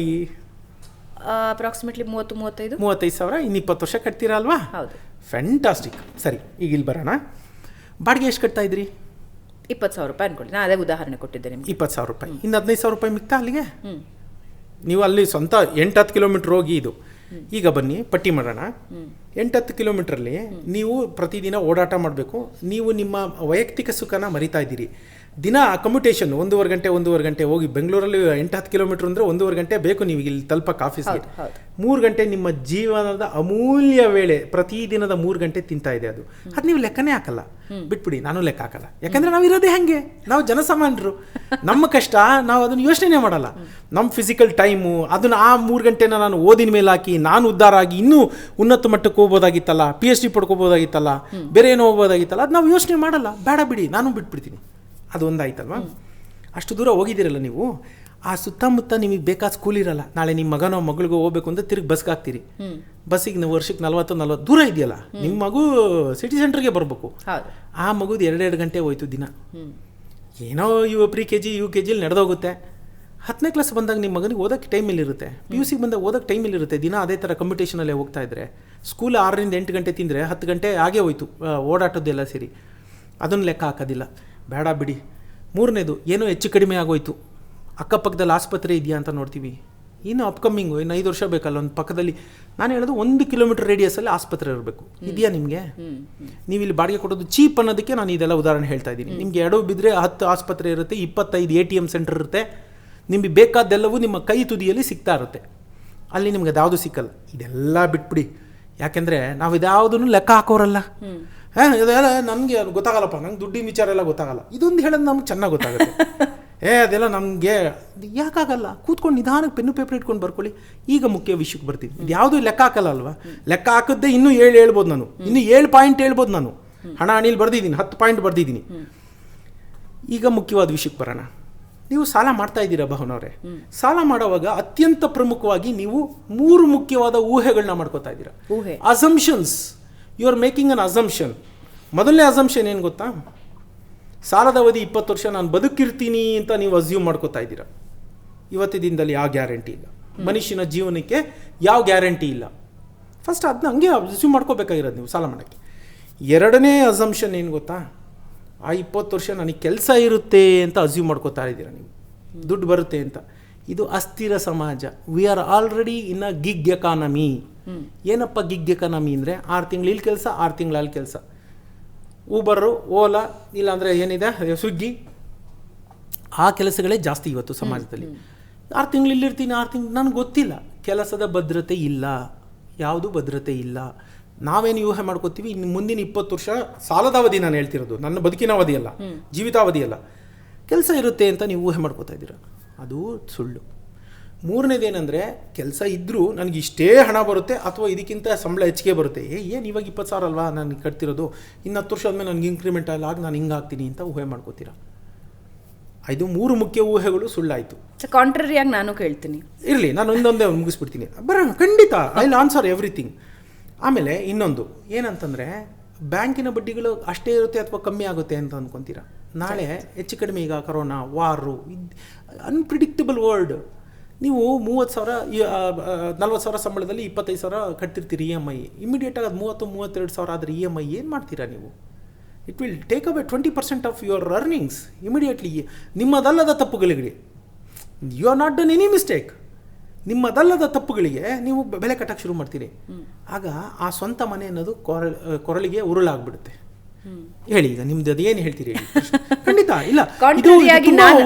ನಾನು ಕೇಳ್ತಾ ಇರೋ ಪ್ರಶ್ನೆ ಒಂದು, ಸರ್, ಹುಟ್ಟು ಸಾವು ನಮ್ಮ ಕೈಯಲ್ಲಿಲ್ಲ, ಆದ್ರೆ ವ್ಯಕ್ತಿಗೊಂದು ಆಸೆ ಅಂತ ಇರತ್ತೆ, ನನ್ನ ಕುಟುಂಬಕ್ಕೊಂದು ಮನೆ ಮಾಡಬೇಕು ಅಂತ ಇರತ್ತೆ. ಅದು ಎರಡನೇದು, ನೀವು ಕೆಲಸದ ಅನಿಶ್ಚಿತತೆ ಬಗ್ಗೆ ಹೇಳ್ತಾ ಇದ್ರಿ. ಈಗ 20 ವರ್ಷದಲ್ಲಿ ಕೆಲಸ ಮಾಡ್ತಾ ಇರೋನ್ಗೆ 30ರ ನಂತರ ಅವನ ಕೈಯಲ್ಲಿ ಕೆಲಸ ಇರುತ್ತೋ ಇರಲ್ವೋ ಅದ್ರ ಬಗ್ಗೆ ಅನಿಶ್ಚಿತತೆ ಇರುತ್ತೆ. ಅವನ ಆಸೆ ಏನಿರುತ್ತೆ ಅಂದ್ರೆ, ನಾನು ಎಲ್ಲಿವರೆಗೂ ಇವಾಗ 10 ವರ್ಷ ನಾನು ಗಟ್ಟಿ ದುಡಿಬಹುದು, ಈ ಕೆಲಸ ಅಲ್ಲ ಅಂದ್ರೆ ಆ ಕೆಲಸ, ಆ ಕೆಲಸ ಅಲ್ಲ ಅಂದ್ರೆ ಈ ಕೆಲಸ, ಒಟ್ನಲ್ಲಿ ದುಡಿಯೋ ಶ್ರಮ ಇದೆ, ನನ್ನಲ್ಲಿ ಬಲ ಇದೆ, ಇನ್ನು 10 ವರ್ಷನೋ 20 ವರ್ಷನೋ ದುಡಿಬಹುದು, ಮನೆ ಕಟ್ಟಬಹುದು, ಮನೆ ಕಟ್ಟಿ EMI ಕ್ಲಿಯರ್ ಮಾಡಬಹುದು.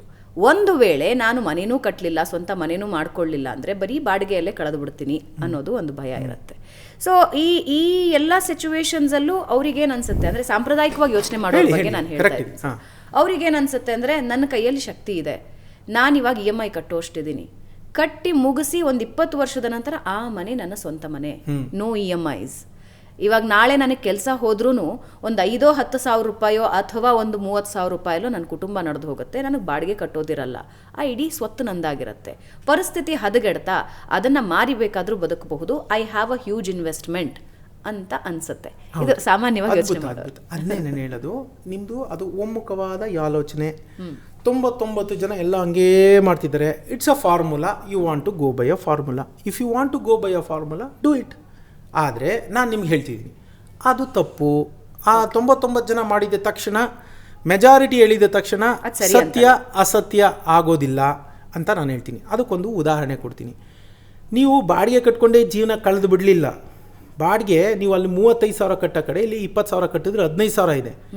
ನೀವು ಅನ್ಕೋಬೇಕು, ನಾನು ಮನೆ ತೊಗೊಂಡಿದ್ದೀನಿ, EMI ಕಟ್ತಿದ್ದೀನಿ ಅಂತ. ಅದೇ 20 ವರ್ಷ 15,000 ಹಾಕ್ಕೊಂಡೋಗಿ, ಆಯಿತಾ? ಅದೇ 15,000 ಹಾಕ್ಕೊಂಡೋದ್ರೆ ನೀವು ಈ ಮನೆ ಇರುತ್ತಲ್ಲ, ನೀವೀಗ ಸೋ ಕಾಲ್ಡ್, ಕ್ಷಮೆ ಇರಲಿ ಎಲ್ರದ್ದು, ಈ ಅಪಾರ್ಟ್ಮೆಂಟ್ಗಳು ತೊಗೊಂಡಿರ್ತೀರಲ್ಲ, ಸಿಟಿ ಸೆಂಟ್ರಲ್ಲಿ ಯಾವುದೋ 1.5 ಕೋಟಿ 2 ಕೋಟಿ 3 ಕೋಟಿ ಅದೇನೋ ಮೇಲೆ ಹೋಗ್ಬೋದು ಅಥವಾ ಹಂಗೆ ಇರ್ಬೋದು. ನೀವು ಹೊರಗಡೆ ಎಲ್ಲ ತಗೋತಿರಲ್ಲ, ಒಂದ್ಸರಿ ನೋಡ್ಕೊಂಬನ್ನಿ ಎಷ್ಟು ಖಾಲಿ ಬಿದ್ದಿದೆ ಅಂತ.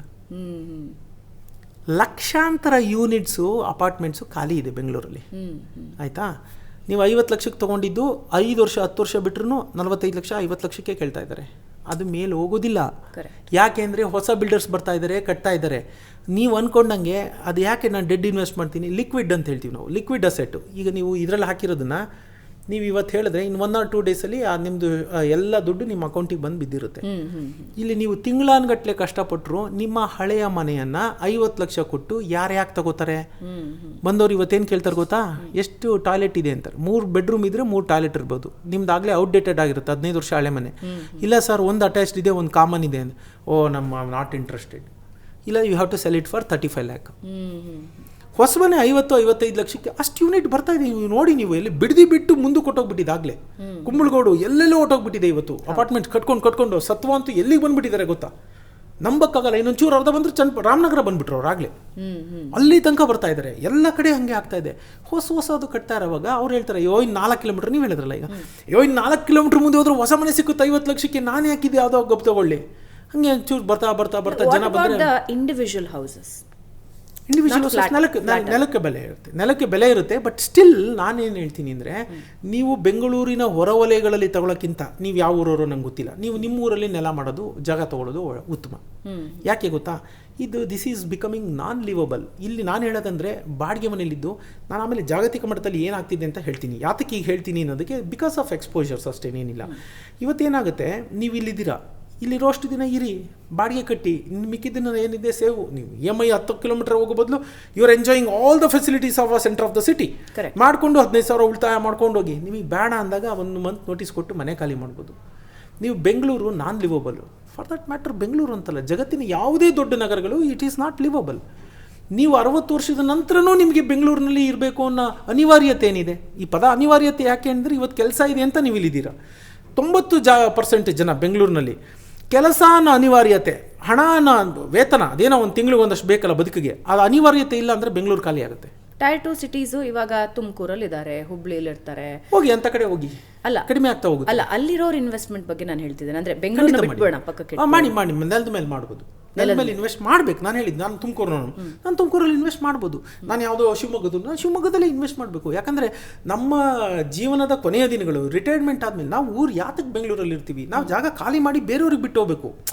ಇನ್ನೊಂದು ತುಮಕೂರಲ್ಲಿ ಕೆಲಸ ಮಾಡ್ತಿರೋರ ಬಗ್ಗೆ ಹೇಳೋದಾದ್ರೆ, ಅಲ್ಲೇ ವರ್ಕ್ ಮಾಡ್ತಿದ್ದಾರೆ, ಅಲ್ಲೇ ಮಾಡ್ತಾರೆ. ನೆಲ ಅಫೋರ್ಡಬಲ್ ಇನ್ನೂ ಅಲ್ಲಿ ಅಂತ ನೋಡಬೇಕು. ಆ ನಗರ ಇನ್ನೂ affordable. Bengaluru it is not affordable. Correct. ನೀವು ಇವತ್ತು ಏನು ಗೊತ್ತಾ, ಹುಚ್ಚಾಟ ಅಂದರೆ ಹುಚ್ಚಾಟ.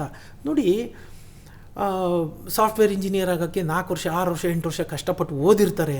10 ವರ್ಷ ಎಕ್ಸ್ಪೀರಿಯನ್ಸ್. ಅವ್ರಿಗೆ 1.5 ಲಕ್ಷ 2 ಲಕ್ಷ ಸಂಬಳ ಕೇಳೋಕ್ಕೆ ತುಂಬ ಚೆನ್ನಾಗಿರುತ್ತೆ. ಅದರಲ್ಲಿ 30% ಪಾಪ ಟ್ಯಾಕ್ಸೇ ಕಟ್ತಾರೆ. ಅಂದರೆ 12 ತಿಂಗಳಲ್ಲಿ 11 ತಿಂಗಳು 10 ತಿಂಗಳು ಅಷ್ಟೇ ಅವ್ರಿಗೆ ಸಂಬಳ ಬರೋದು. ಇನ್ನು 1.5 ತಿಂಗಳು ಸರ್ಕಾರ ಅಲ್ಲೇ ಡಿಡಕ್ಟೇ ಮಾಡ್ಕೊಂಡು ಕೊಟ್ಬಿಡ್ತಾರೆ, TDS ಮಾಡಿಕೊಡ್ತಾರೆ. ಇಷ್ಟೆಲ್ಲ ಆದಮೇಲೆ ಅಷ್ಟೆಲ್ಲ ಬುದ್ಧಿವಂತರು ಯಾರೋ SLC PUC ಫೇಲ್ ಆದ ಬಿಲ್ಡರು ಮನೆ ಕಟ್ತಾನೆ, ಆ ಬೆಂಕಿಪಟ್ಟಣ 2 ಕೋಟಿ ಅಂತಾನೆ ಹೋಗಿ ಅಲ್ಲಿ ಹಾಕ್ತಾರೆ. ಯಾಕೆ? ಈಗೇನು ಅದೇ ನಮ್ಮಲ್ಲಿ ಏನು ಅಂತಂದರೆ, ಹೆಂಗೋ ಒಂದು ಮನೆಯಪ್ಪ, ಅದು ಅಪ್ಪ ಅಮ್ಮ ಹೇಳ್ಕೊಟ್ಟಿರೋದು. ಹೌದು, ಅದೇ ನಮ್ಮ ತಲೆ ತುಂಬಿದೆ. ಜಾಗತಿಕ ಮಟ್ಟದಲ್ಲಿ ಏನಾಗ್ತಿದೆ ಅಂತ ಹೇಳ್ತೀನಿ ಬನ್ನಿ. ಇವತ್ತು ಯುರೋಪ್ ಇರ್ಬೋದು, ಜಪಾನ್ ಇರ್ಬೋದು, ಎಲ್ಲೂ ಯಾರೂ ಮನೆ ತಗೊಳ್ಳಲ್ಲ. Youngsters they are not buying. And ಈಗಲೂ ಕೂಡ ಇಂಡಿಯಾದ ಬಹಳಷ್ಟು ಯಂಗ್ಸ್ಟರ್ಸ್ ಅದನ್ನೇ ಹೇಳ್ತಾರೆ. ನಾನು ಕಾಲ ಬದಲಾಗ್ತಾ ಇದೆ. ಅವ್ರೇನು ಹೇಳ್ತಾರೆ ಅಂದರೆ, ನೀವು ಹೇಳಿದ್ದ ಸೂತ್ರನೇ ಅವ್ರು ಹೇಳ್ತಾರೆ.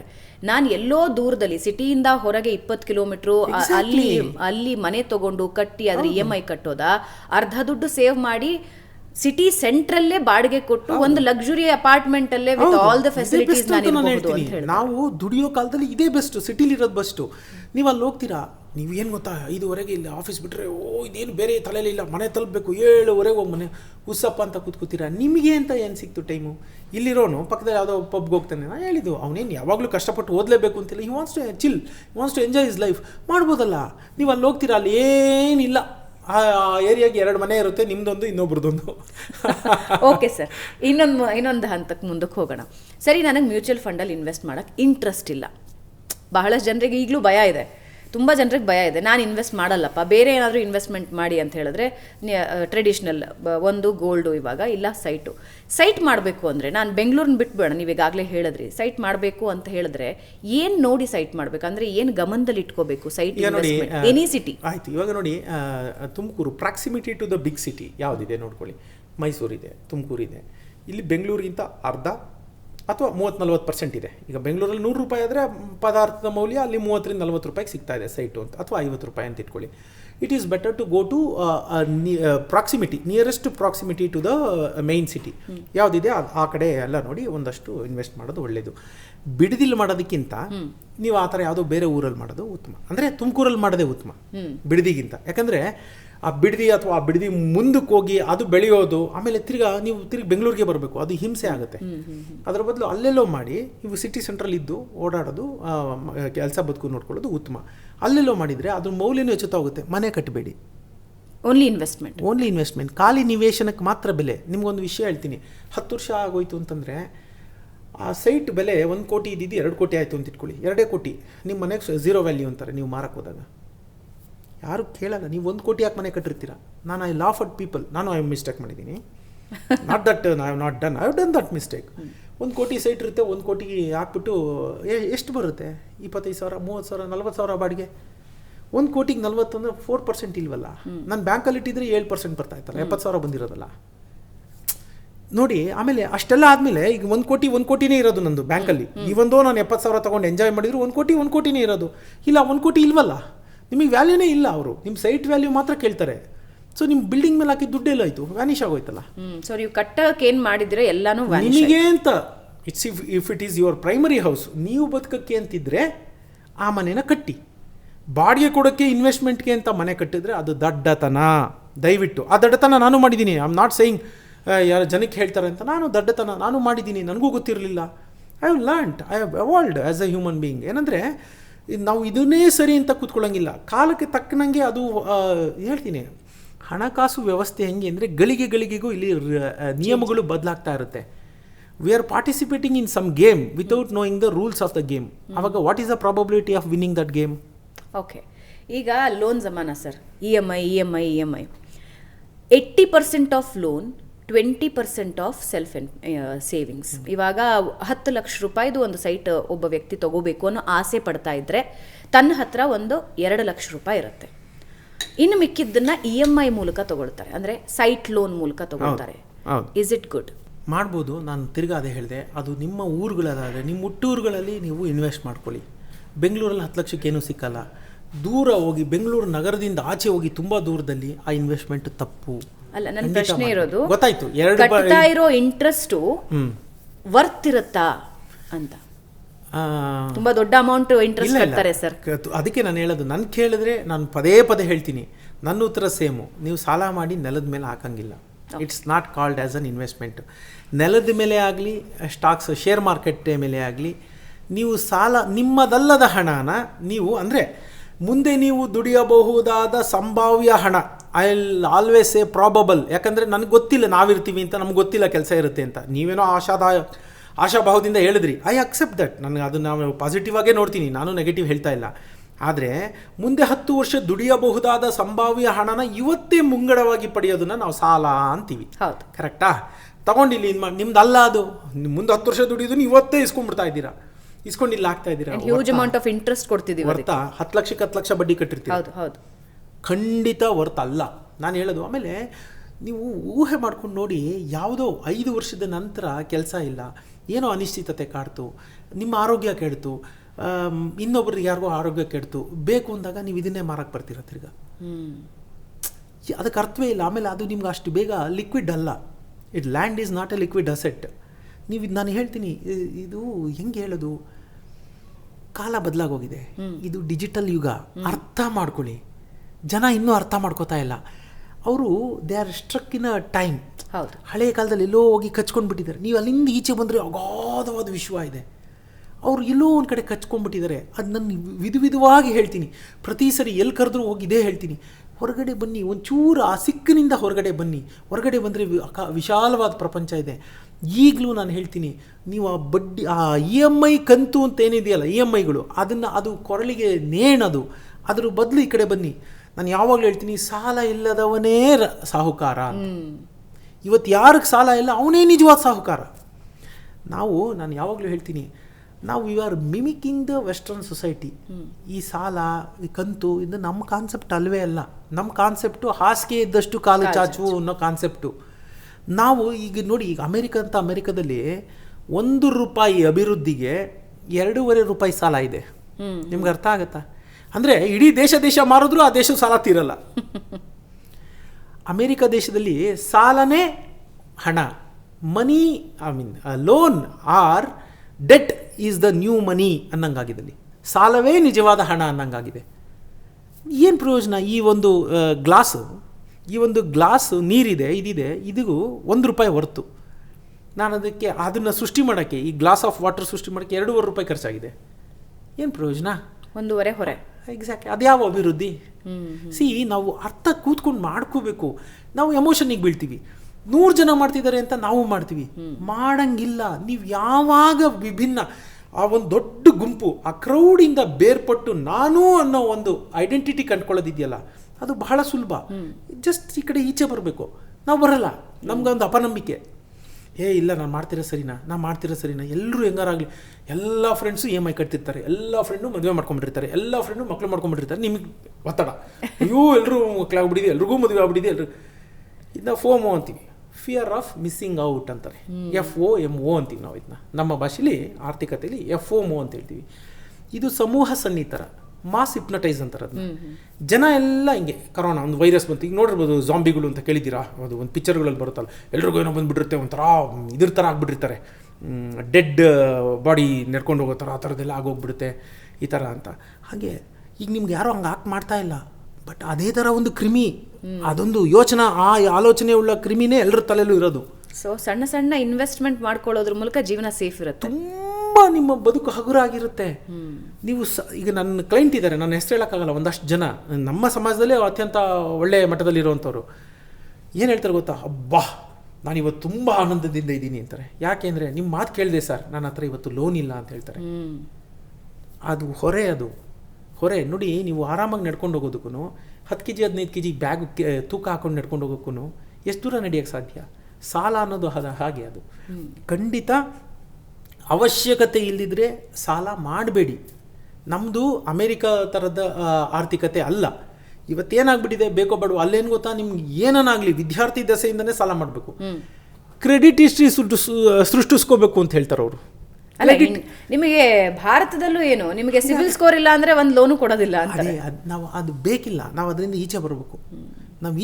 ಅದು ಕಷ್ಟ. ನಾನು ಹೇಳಿದ್ನಲ್ಲ, ಎಲ್ಲ ಕ್ರೌಡ್ ಎಲ್ಲರೂ ಒಂದು ಥರ ಮಾಡ್ತಿದ್ದಾರೆ, ಈ ಕಡೆ ಬಂದು ನಿಂತ್ಕೋಬೇಕು. ಇದು ಹೇಳೋದು ಬಹಳ ಸುಲಭ, ಆದರೆ ಅದರಿಂದ ಈಚೆ ಬರೋದಿದೆಯಲ್ಲ, ಅದನ್ನು ಬಿಟ್ಟು ಆ ಫೋಮು, ನಾನೆಲ್ಲಿ ಮಿಸ್ಸೋ, ಇಬ್ಬರು ಹೋಗ್ತಿದ್ದಾರೆ, ಅವರು ಇಬ್ಬರು ಬಿದ್ದು ಹೋಗ್ಬಿಟ್ರೆ, ಇಲ್ಲಿ 90 ಜನ ಇದ್ದಾರಲ್ಲ, ನಮಗೆ ವಿ ಫೀಲ್ ಸೆಕ್ಯೂರ್. ಯಾವಾಗ ಬಹು ಜನ ಯಾವ ಕೆಲಸ ಮಾಡ್ತಿರ್ತಾರೆ ಅದನ್ನು ನಾವು ಮಾಡಿದಾಗ, ನಾವು ಆ್ಯಸ್ ಎ ಕಮ್ಯುನಿಟಿ, ಮನುಷ್ಯ ಮೂಲತಃ ಸಂಘಜೀವಿ, ಅವನಿಗೊಂದು ಭಯ ಹೋಗಿ ಒಂದು ಇದು ಬರುತ್ತೆ, ಒಂದು ಟ್ರಸ್ಟ್, ಒಂದು ಸೆಕ್ಯೂರ್ ಫೀಲ್ ಬರುತ್ತೆ. ಇಲ್ಲಪ್ಪ, ನಾನು ಒಂದು ಚಂಕ್ ಜೊತೆ ಇದ್ದೀನಿ, ಆ ಚಂಕ್ ಮುಳುಗೋಗ್ಬೋದು, ಆದರೆ ಅವ್ನಿಗೆ ಅದು ಗೊತ್ತಿಲ್ಲ. ಒಬ್ಬನೇ ನಡೆಯೋಕೆ ಭಯ ಆಗುತ್ತೆ. 2-3 ಜನ ಇರೋ ಕಡೆ ಹೋಗಿ ಭಯ. ಇಲ್ಲ 100 ಜನ ಇದ್ದಾರೆ, ಹೆಂಗಾರಾಗ್ಲಪ್ಪ. ಪಾತ್ ಲೆಸ್ ಟೇಕನ್ ಯಾರೂ ಇಷ್ಟಪಡಲ್ಲ. ಯಾವುದೇ ಅತಿ ಹೆಚ್ಚು ಬಳಸಲ್ಪಟ್ಟ ದಾರಿ ಇರುತ್ತೆ, ಅಲ್ಲೇ ಹೋಗ್ತಾರೆ. ಅಲ್ಲಿ ಕಲ್ಲು ಮುಳ್ಳು ಇರೋದೇ ಇಲ್ಲ. ಹಂಗಂತ ಅಲ್ಲಿ ಏನು ಚಾಲೆಂಜು ಇರಲ್ಲ. ಇಲ್ಲಿ ಕಲ್ಲು ಮುಳ್ಳು ಇರುತ್ತೆ, ಯಾಕಂದರೆ ಪಾತ್ ಲೆಸ್ ಟೇಕನ್, ಕಲ್ಲು ಮುಳ್ಳು ಇರುತ್ತೆ, ಹಾಗೆ ರಿಸಲ್ಟ್ಸು ಚೆನ್ನಾಗಿ. ಎಕ್ಸಾಕ್ಟ್ಲಿ. ಅಲ್ಲಿ ನಿಮ್ಮ ಸವಾಲುಗಳಿರುತ್ತೆ, ನಿಮ್ಮ ಮುಂದೆ ಏನು ಅಂತ ಗೊತ್ತಿಲ್ಲ, ಯಾಕಂದರೆ ಜನ ಹೋಗಿರೋರೇ ಕಮ್ಮಿ, ನಿಮ್ಗೆ ಅದು ಫೀಡ್ಬ್ಯಾಕ್ ಇರಲ್ಲ. ಆ ರಸ್ತೆ ತಗೊಂಡ್ರೆ ಏನಾಗುತ್ತೆ ಅಂತ ಗೊತ್ತಿಲ್ಲ. So mutual funds are good for life ಅಂತ ಹೇಳ್ತೀರಿ. ಖಂಡಿತ. ಸಣ್ಣ ಇನ್ವೆಸ್ಟ್ಮೆಂಟ್, ಇಟ್ಸ್ ನಾಟ್ ಲೈಕ್ ಅಷ್ಟೇ ಮಾಡಬೇಕು, ಸಾಲ ಮಾಡಿ ಮಾಡಬೇಕು ಅಂತ ಇಲ್ಲ. ಸಾಲ ಮಾಡಂಗೇ ಇಲ್ಲ. ಸಾಲ ಮಾಡಿ ನೀವು ಏನು ಮಾಡಿದ್ರು ಅದು ಇನ್ವೆಸ್ಟ್ಮೆಂಟ್ ಹೆಂಗಾಯ್ತು? ನಿಮ್ಮ ಬಳಿ ಎಲ್ಲ ಖರ್ಚುಗಳನ್ನು ಮೀರಿ ಉಳಿದ ಹಣನ ನೀವೆಲ್ಲರೂ ತೊಡಗಿಸಿದ್ರೆ ಅದು ಹೂಡಿಕೆ ಅನ್ನಿಸ್ಕೊಳ್ಳುತ್ತೆ. ಇಲ್ಲದ ಹಣವನ್ನು ನೀವು ಮುಂಗಡವಾಗಿ ತಂದು ಹಾಕಿದ್ರೆ ಅದು ಹೂಡಿಕೆ ಅಲ್ಲ, ಅದು ಸಾಲ. ಆಮೇಲೆ ಅದು ಗ್ರೋ ಆಗುತ್ತೆ. It's all ಇಫ್ಸ್ and buds. ಆಗ್ಬೋದು, ಆಗದೆ ಇರ್ಬೋದು. ಕರೋನಾ ಅಂತದ್ದು ಬಂದುಬಿಟ್ರೆ ಸಮಾಜನೇ ಕುಸಿದು ಬಿಡ್ತಲ್ಲ, ಏನು ಮಾಡ್ತೀರಾ? ಸೊ ಮ್ಯೂಚುವಲ್ ಫಂಡ್ಸ್ ಜೀವನಕ್ಕೆ ತುಂಬ ಸಹಾಯಕಾರಿನೂ ಹೌದು. ಆದರೆ ವೀಕ್ಷಕರು ಒಂದು ಗಮನದಲ್ಲಿಟ್ಕೊಳ್ಳಿ, ಇವಾಗ ಸರ್ ಈಗಾಗಲೇ ಅದ್ರ ಬಗ್ಗೆ ಉದಾಹರಣೆ ಕೊಟ್ಟರು. ರೀಲ್ಸಲ್ಲಿ ಬಂತು, ನಾನು ಮ್ಯೂಚುವಲ್ ಫಂಡಲ್ಲಿ ಅದರಲ್ಲಿ ಇನ್ವೆಸ್ಟ್ ಮಾಡಿದೆ, ಇದರಲ್ಲಿ ಇನ್ವೆಸ್ಟ್ ಮಾಡಿದೆ.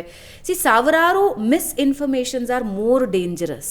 ಹಾಗಾಗಿ ಒಬ್ಬರ ತಜ್ಞರ ಜೊತೆ ಕೂತು, ನನಗೇನು ಬೇಕು, ನನ್ನ ಸೇವಿಂಗ್ಸ್ ಎಷ್ಟಿದೆ, 500 ರೂಪಾಯಿ ನನ್ನ ಸೇವಿಂಗ್ಸ್ ಅಂತ ಹೇಳಿದ್ರೆ ನಾನು ಎಲ್ಲಿ ಇನ್ವೆಸ್ಟ್ ಮಾಡ್ಬೋದು, ಕೂತ್ಕೊಳ್ಳಿ, ಕ್ಲೀನಾಗಿ ಅವ್ರ ಹತ್ರ ಇನ್ಫಾರ್ಮೇಷನ್ ತೊಗೊಳ್ಳಿ. ಇಲ್ಲ ನಿಮಗೆ ತುಂಬ ಸಮಯ ಇದೆ ಅಂದರೆ ತಿಂಗಳಗಟ್ಟಲೆ ಒಂಚೂರು ಓದಿ ತಿಳ್ಕೊಳ್ಳಿ, ಆಮೇಲೆ ಇನ್ವೆಸ್ಟ್ ಮಾಡಿ. ಈಗ ಎಲ್ಲರೂ ಹೇಳ್ತಿದ್ದಾರೆ ಮ್ಯೂಚುವಲ್ ಫಂಡ್ ಅಂತ. ಈಗ ಸರ್ ಹೇಳಿದ್ರು 100 ಜನ ಆ ಕಡೆ ಹೋಗ್ತಿದ್ದಾರೆ ಅಂದರೆ ನಾನು ಒಬ್ಬ ದೂರ್ಕೊಂಡು ಹೋಗ್ಬಿಡ್ತೀನಿ ಅನ್ನೋ ಎಡವಟ್ಟುಗಳನ್ನು ಮಾಡ್ಕೊಳ್ಬೇಡಿ. ತಜ್ಞರ ಜೊತೆ ಮಾತಾಡಿ ಆಮೇಲೆ ನಿರ್ಧಾರಗಳನ್ನು ತಗೊಳ್ಳೋದು ತುಂಬ ಮುಖ್ಯ ಅನಿಸುತ್ತೆ. ಇವತ್ತಿನ ಪಾಡ್ಕಾಸ್ಟ್ನ ಲಾಸ್ಟ್ ಕ್ವೆಶ್ಚನ್ ನಾನು ಕೇಳ್ಬಿಡ್ತೀನಿ ಸರ್. ಈಗ IT ಅವರಾಗಿರಲಿ, ಬಿಸ್ನೆಸ್ ಮ್ಯಾನ್ ಆಗಿರಲಿ, ಎಲ್ರಿಗೂ ಒಂದು ಆಸೆ ಇದೆ ಗ್ರೀನ್ಲ್ಯಾಂಡ್ ತಗೋಬೇಕು ಅಂತ. ಗ್ರೀನ್ಲ್ಯಾಂಡಲ್ಲಿ ಒಂದು ಫಾರ್ಮ್ ಮಾಡಬೇಕು ನಾನು, ಅಥವಾ ಇನ್ನೇನೋ ಮಾಡಬೇಕು. And at the same time ಇನ್ವೆಸ್ಟ್ಮೆಂಟ್ಗೂ ನೋಡ್ತಾರೆ. ಈಗ ನನ್ನ ಹತ್ರ ಒಂದು 50 ಲಕ್ಷ ರೂಪಾಯಿ ಇದೆ ಅಂತ ಅಂದ್ಕೊಳ್ಳೋಣ, ಅಥವಾ ಇನ್ಯಾರ ಹತ್ರನೋ 1 ಕೋಟಿ ರೂಪಾಯಿ ಇದೆ ಅಂತ ಅಂದ್ಕೊಳ್ಳೋಣ. ಅವರಿಗೆ ಅದರಲ್ಲಿ ಒಂದು ಅರ್ಧ ದುಡ್ಡಲ್ಲಿ ನಾನು ಗ್ರೀನ್ಲ್ಯಾಂಡ್ ಮೇಲೆ ಇನ್ವೆಸ್ಟ್ ಮಾಡಬೇಕು ಅಂತ ಅನಿಸ್ತಿರುತ್ತೆ. ವೀಕ್ಷಕರೇ, ಸಾಲ ಮಾಡಿ ಮತ್ತು ಗ್ರೀನ್ಲ್ಯಾಂಡ್ ತಗೊಳ್ಳೋದಲ್ಲ. ಸರ್ ಹೇಳೋ ಪ್ರಕಾರ ನಿಮ್ಮ ಹತ್ರ ದುಡ್ಡಿದ್ರೆ ಇನ್ವೆಸ್ಟ್ ಮಾಡಿ ಅಂತ. Is it a good investment? Yes, it is a good investment. Good investment ಯಾವ ರೀತಿ? ಯಾವ ರೀತಿ ಅಂತಂದರೆ ಈಗ ನೋಡಿ 2 ಥರದಲ್ಲಿ. ಅದು ಈಗ ನೀವು ಅಲ್ಲಿ ಇನ್ವೆಸ್ಟ್ ಮಾಡಿದ್ರೆ ಅವರೇ ಅದನ್ನು ನೋಡ್ಕೋತಾರೆ. ಈಗ ಹೆಂಗಾಗುತ್ತೆ ಅಂತಂದರೆ ನೀವು ನೆಲದ ಮೇಲೆ ಇನ್ವೆಸ್ಟ್ ಮಾಡಿ ಬಿಟ್ಬಿಡ್ತೀರಿ. ಬಿಟ್ಟಾಗ ಅವ್ರು ಅದರಲ್ಲಿ ಏನೋ ಕಟ್ಕೊಂಡಿರ್ತಾರೆ ಅಥವಾ ಬಾಡಿಗೆ ಕೊಡ್ತಿರ್ತಾರೆ. ನಿಮಗೆ ವಾರ್ಷಿಕವಾಗಿ ಇಷ್ಟು ಹಣ ಕೊಡ್ತೀವಿ ಅಂತಲೂ ಹೇಳ್ತಾರೆ. ಲೈಕ್ FD ಇಟ್ಟ ಹಾಗೆ ನಿಮ್ಗೊಂದಷ್ಟು ಹಣನೂ ಬರ್ತಿರುತ್ತೆ. FD ಮಟ್ಟದಲ್ಲಿ ಅಲ್ದಿದ್ರು 4-5% ಅಂತೂ ನಿಮಗೆ ರಿಟರ್ನ್ಸ್ 6% ತನಕ ರಿಟರ್ನ್ಸ್ ಕೊಡ್ತೀನಿ ಅಂತ ನೀವು ನೋಡ್ತೀರ. ಯಾರು ಅನ್ನೋದನ್ನ ಮೇಲೆ ನೋಡಿ ಅವ್ರದ್ದು ಬ್ಯಾಕ್ಗ್ರೌಂಡ್ ಚೆಕ್ ಮಾಡಿ ನೀವು ಇನ್ವೆಸ್ಟ್ ಮಾಡಿದ್ರೆ ಖಂಡಿತ ಒಳ್ಳೆಯದು. ನಿಮ್ಗೆ ಅಷ್ಟೊಂದು 6% ಬರ್ತಾ ಇರುತ್ತೆ. ನೆಲದ ಮೌಲ್ಯ ಹೆಚ್ಚುತ್ತಾ ಆಗ್ತಾ ಇರುತ್ತೆ. ಫಾರ್ ಎನ್ ಎಕ್ಸಾಂಪಲ್, ಇವಾಗ ಇವರು ಎಲ್ಲೋ ವೆಬ್ಸೈಟ್ ಅಲ್ಲೋ ಎಲ್ಲೋ ನೋಡಿದ್ರು, ಅಥವಾ ಇವ್ರ ಊರಲ್ಲೇ ಯಾರೋ ಪಕ್ಕದವ್ರ ಜಮೀನಿತ್ತು ಅದನ್ನ ತಗೊಳ್ತೀನಿ ಅನ್ನೋದಾದ್ರೆ is it a good investment? Good investment ಯಾವತ್ತೂ ಅಷ್ಟೇ. ನಾನು ಹೇಳ್ತೀನಿ, ಫಾರ್ಮ್ ಲ್ಯಾಂಡು, ಗ್ರೀನ್ ಲ್ಯಾಂಡು ಯಾವುದಿದೆಯಲ್ಲ, ಅದು ನಿಮ್ಗೆ ಇನ್ನೊಂದು ಸಣ್ಣದು ವಿಚಾರ ಹೇಳ್ಬಿಡ್ತೀನಿ. ಇವತ್ತು ಜಗತ್ತಿನ ಅತಿ ದೊಡ್ಡ ಸಾಹುಕಾರರು ಯಾರಿದ್ದಾರೆ ಅವರೆಲ್ಲರೂ ಕೃಷಿ ಭೂಮಿ ಮೇಲೆ ಹೂಡಿಕೆ ಮಾಡ್ತಾ ಇದ್ದಾರೆ. ಬಿಲ್ ಗೇಟ್ಸ್ ನಿಮಗೆ ಗೊತ್ತಿರೋದು, ಅವರು ಇವತ್ತು ಸಾಫ್ಟ್ವೇರ್ ಬಿಟ್ಟು ಈಗ ಕೃಷಿ ಭೂಮಿ ಮೇಲೆ ಹೂಡಿಕೆ ಮಾಡ್ತಾ ಇದ್ದಾರೆ. ಅತಿ ಹೆಚ್ಚು ಕೃಷಿ ಭೂಮಿನ ಹೊಂದಿದ ಕೆಲವು ವೈಯಕ್ತಿಕ ಅಂದರೆ ವ್ಯಕ್ತಿಗತವಾಗಿ ಹೊಂದಿರುವಂಥ ವ್ಯಕ್ತಿಗಳಲ್ಲಿ ಅವರು ಒಬ್ರು ಅಮೆರಿಕದಲ್ಲಿ. ಯಾಕೆ ಅಷ್ಟನ್ನೆಲ್ಲ ತಗೋತಿದ್ದಾರೆ? 2 ಕಾರಣ. ಒಂದು, ಇನ್ನು ಅತಿ ನಿಯರ್ ಫ್ಯೂಚರಲ್ಲಿ ಕೃಷಿ ಕೈಗಾರಿಕೆಯಾಗಿ ರೂಪುಗೊಳ್ಳುವ ಎಲ್ಲ ಸಾಧ್ಯತೆ ಇದೆ. ಅಗ್ರಿಕಲ್ಚರ್ ಆಸ್ ಎ ಇಂಡಸ್ಟ್ರಿ ನಮ್ಮಲ್ಲಂತೂ ಅದು ಕಾನ್ಸೆಪ್ಟೇ ಇಲ್ಲ ಇನ್ನು. ಪಾಪ ರೈತರ ಆತ್ಮಹತ್ಯೆ ಅವ್ರಿಗೆ ಒಳ್ಳೆ ಬೆಲೆನೇ ಸಿಕ್ಕಲ್ಲ. ಪಾಪ ಅವ್ರು ಪಟ್ಟ ಶ್ರಮಕ್ಕೆ ₹10-15 ನಿಮ್ಮ ಮನೆ ಮುಂದೆ ಟೊಮೊಟೊ ಬರುತ್ತೆ. How hard it is to grow that tomatoes. ಅದೇ ನಮಗೆ ಮನೆ ಮುಂದೆ ಬಂದ್ಬಿಡುತ್ತೆ ₹10. ಅವ್ನಿಗೇನು ಸಿಕ್ಕಿರ್ಬೋದು ಪಾಪ ಆ ರೈತನಿಗೆ. ನಮ್ಗೆ ಇಂಡಸ್ಟ್ರಿ ರೂಪ ಇಲ್ಲ. ಇಂಡಸ್ಟ್ರಿ ರೂಪ ಹೋಗ್ಬೋದು. 1. 2, ಯಾವತ್ತೂ ಅಷ್ಟೇ, ಹಣ ಇದ್ದರೆ ನಿಮ್ಮ ಹತ್ರ ಖಂಡಿತ ಕೃಷಿ ಭೂಮಿ ಮೇಲೆ, ಫಾರ್ಮ್ ಲ್ಯಾಂಡ್ ಮೇಲೆ ಹಣ ಹಾಕಿ. ಯಾಕೆ ಗೊತ್ತಾ? Water bank. ಮುಂದೆ ಏನಾದರೂ ಯುದ್ಧ ಮದ್ದು ಗುಂಡುಗಳನ್ನು ಸಿಡಿಸಿ ಆಗುವಂಥ ಯುದ್ಧ ಆದರೆ ಅದು ನೀರಿಗೆ ಮಾತ್ರ, ಕುಡಿಯುವ ನೀರಿಗೆ ಮಾತ್ರ. ಈ ಮಾತುಗಳನ್ನ ನೀವು ಅಂಡರ್ಲೈನ್ ಮಾಡಿ ಇಟ್ಕೊಂಡ್ಬಿಡಿ. ಜಗತ್ತಿನಲ್ಲಿ ಇವಾಗ ಎಷ್ಟೊಂದು ಮನೆತನಗಳಿದೆ. ಇಡೀ ಜಗತ್ತನ್ನು ಆಳ್ತಾ ಇರೋದು ಒಂದು 8-10 ಮನೆತನಗಳು. ಅವರು ಕೃಷಿ ಭೂಮಿನ ತುಂಬ ಇನ್ವೆಸ್ಟ್ ಮಾಡಿ ಇಟ್ಕೋತಾ ಇದ್ದಾರೆ. ಯಾಕೆ ಅಂತಂದರೆ ವಾಟರ್ ಬ್ಯಾಂಕ್, ಲ್ಯಾಂಡ್ ಬ್ಯಾಂಕ್ ಅಲ್ಲ. They are looking for a water bank. ಅವ್ರು ನೆಲ ಕೊರೆದು ನೀರು ಎತ್ತುತ್ತಾರೆ. ನೀರನ್ನ ಪ್ಯಾಕ್ ಮಾಡಿ ಜನಕ್ಕೆ ಕೊಡೋಕ್ಕೆ ಶುರು ಮಾಡ್ತಾರೆ. ಯಾಕೆಂದರೆ ಇನ್ನು 10-15 ವರ್ಷ ಬೆಂಗಳೂರಲ್ಲೇ ನೀರು ಇರೋಲ್ಲ. ನೋಡ್ತಾ ಇರಿ, ಸಮುದ್ರದ ನೀರು ಚೆನ್ನೈಯಿಂದನೋ ಮಂಗಳೂರಿಂದನೋ ನಾವು ಪೈಪ್ ಹಾಕ್ತಾರೆ. ಸಮುದ್ರದ ನೀರನ್ನ ಸಾಫ್ಟ್ ಮಾಡಿ ಬಿಡ್ತಾರೆ. ನಮ್ಮೆಲ್ಲ ಕಾರ್ಯಗಳಿಗೂ ಅದಾಗುತ್ತೆ. ಕುಡಿಯೋಕ್ಕೆ ಆ ಗಡಸುತನ ಇದ್ದೇ ಇರುತ್ತಲ್ಲ ನೀರಲ್ಲಿ. ಮಿನರಲ್ಸ್ ಅದು ತುಂಬ ಜಾಸ್ತಿ ಇರುತ್ತೆ. ಸೊ ಕುಡಿಯೋ ನೀರು ಎಲ್ಲ ಪ್ಯಾಕೆಟ್ ಮನೆಯಿಂದ 10 ಲೀಟ್ರ್ ಬೇಕಾ 5 ಲೀಟ್ರ್ ಬೇಕಾ ನೀವು ಮನೆಗೆ ತರಿಸ್ಕೊತೀರ. ಕುಡಿಯೋಕೆ ಅದನ್ನು ಅತಿ ನಾಜೂಕಾಗಿ ಕುಡಿದು ಮುಗಿಸ್ಕೋಬೇಕು. ಆ ಥರ ಕಾಲ ಬರುತ್ತೆ ನೋಡಿ. ನೀರಿಗೆ ಎದ್ವಾ ಬೆಲೆ ಕೊಡ್ತೀವಿ. ನಮ್ಗೆ ಇವತ್ತು ಗೊತ್ತಾಗ್ತಾ ಇಲ್ಲ ಅದು.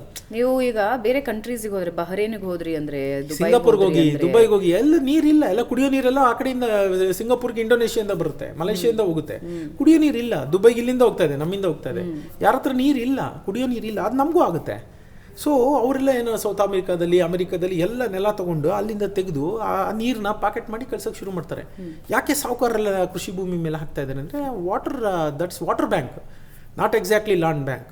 ಸೊ ಕೈಲಾದಷ್ಟು ನಿಮಗೆ ಸಾಧ್ಯ ಇದೆಯಾ, ನೀವು ಕೃಷಿ ಭೂಮಿ ಮೇಲೆ ಹೂಡಿಕೆ ಮಾಡಿ. ಅದು ಖಂಡಿತ ಲಾಭದಾಯಕ. 10 years. ರೈಟ್. Thank you. ಗೋಲ್ಡ್ಗಿಂತ ಹೆಚ್ಚಿಗೆ ವ್ಯಾಲ್ಯೂ ಸಿಗುತ್ತೆ. ಅದ್ಭುತವಾದ ವ್ಯಾಲ್ಯೂ ಸಿಗುತ್ತೆ. It is profitable. Thank you sir. ಅಂದರೆ ಇನ್ನೂ ಬಹಳಷ್ಟು ವಿಷಯಗಳು ನಿಮ್ಮ ಹತ್ರ ಮಾತಾಡೋದಿದೆ. ಬಟ್ ಮುಂದಿನ ಬಾರಿ ಮತ್ತೊಂದು ಪಾಡ್ಕಾಸ್ಟ್ನಲ್ಲಿ ನಿಮ್ಮ ಜೊತೆ ಮಾತನಾಡ್ತೀನಿ. ಮುಂದಿನ ಬಾರಿ ನಾನೇನು ಮಾತಾಡಬೇಕು ಅಂದ್ಕೊಳ್ತಿದ್ದೀನಿ ಅಂದರೆ, ಇವಾಗ ಇನ್ವೆಸ್ಟ್ಮೆಂಟ್ ಆ್ಯಸ್ ಅ ಉದ್ಯಮ ಬಹಳಷ್ಟು ಜನ ಯುವಕರು ಯೋಚನೆ ಮಾಡ್ತಾ ಇದ್ದಾರೆ. 25 ವರ್ಷ 30 ವರ್ಷ ನಾನೊಂದು ಬಿಸ್ನೆಸ್ ಶುರು ಮಾಡಬೇಕು ಅಂತಿದ್ದಾರೆ. ಕೆಲವರು ಪಾರ್ಷಿಯಲ್ ಇನ್ವೆಸ್ಟ್ಮೆಂಟ್ ಮಾಡ್ತಾರೆ.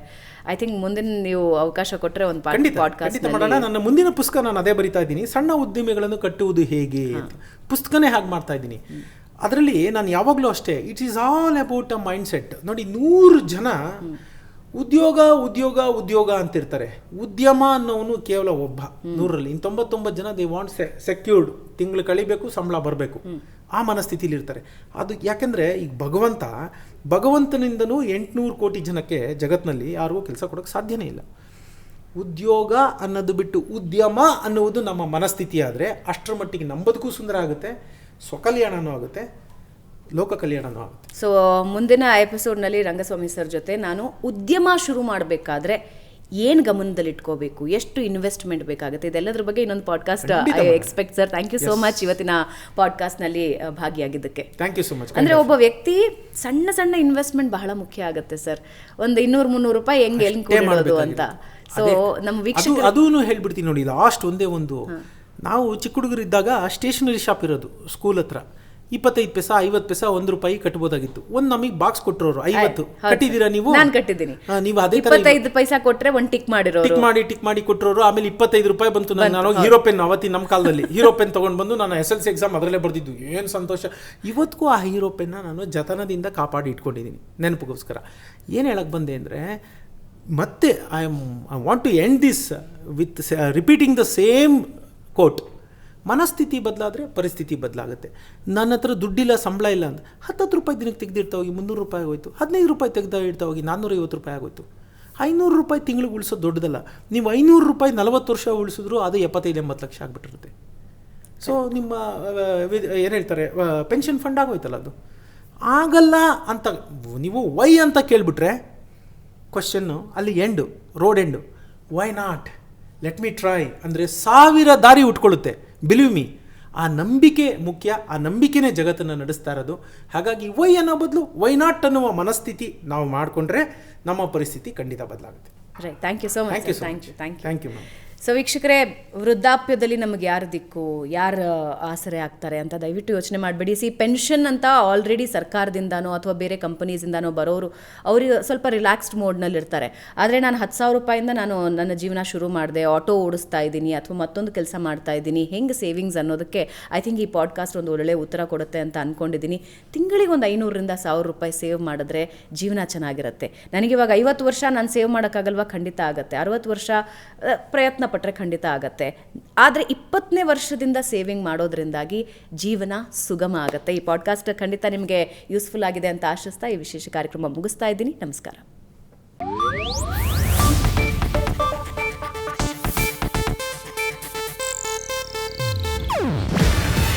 ಇದು ಏಷ್ಯಾನೆಟ್ ನ್ಯೂಸ್ ನೆಟ್ವರ್ಕ್ ಪ್ರಸ್ತುತಿ. ನೀವು ನೋಡ್ತಿದ್ದೀರಾ ಏಷ್ಯಾನೆಟ್ ಸುವರ್ಣ ನ್ಯೂಸ್.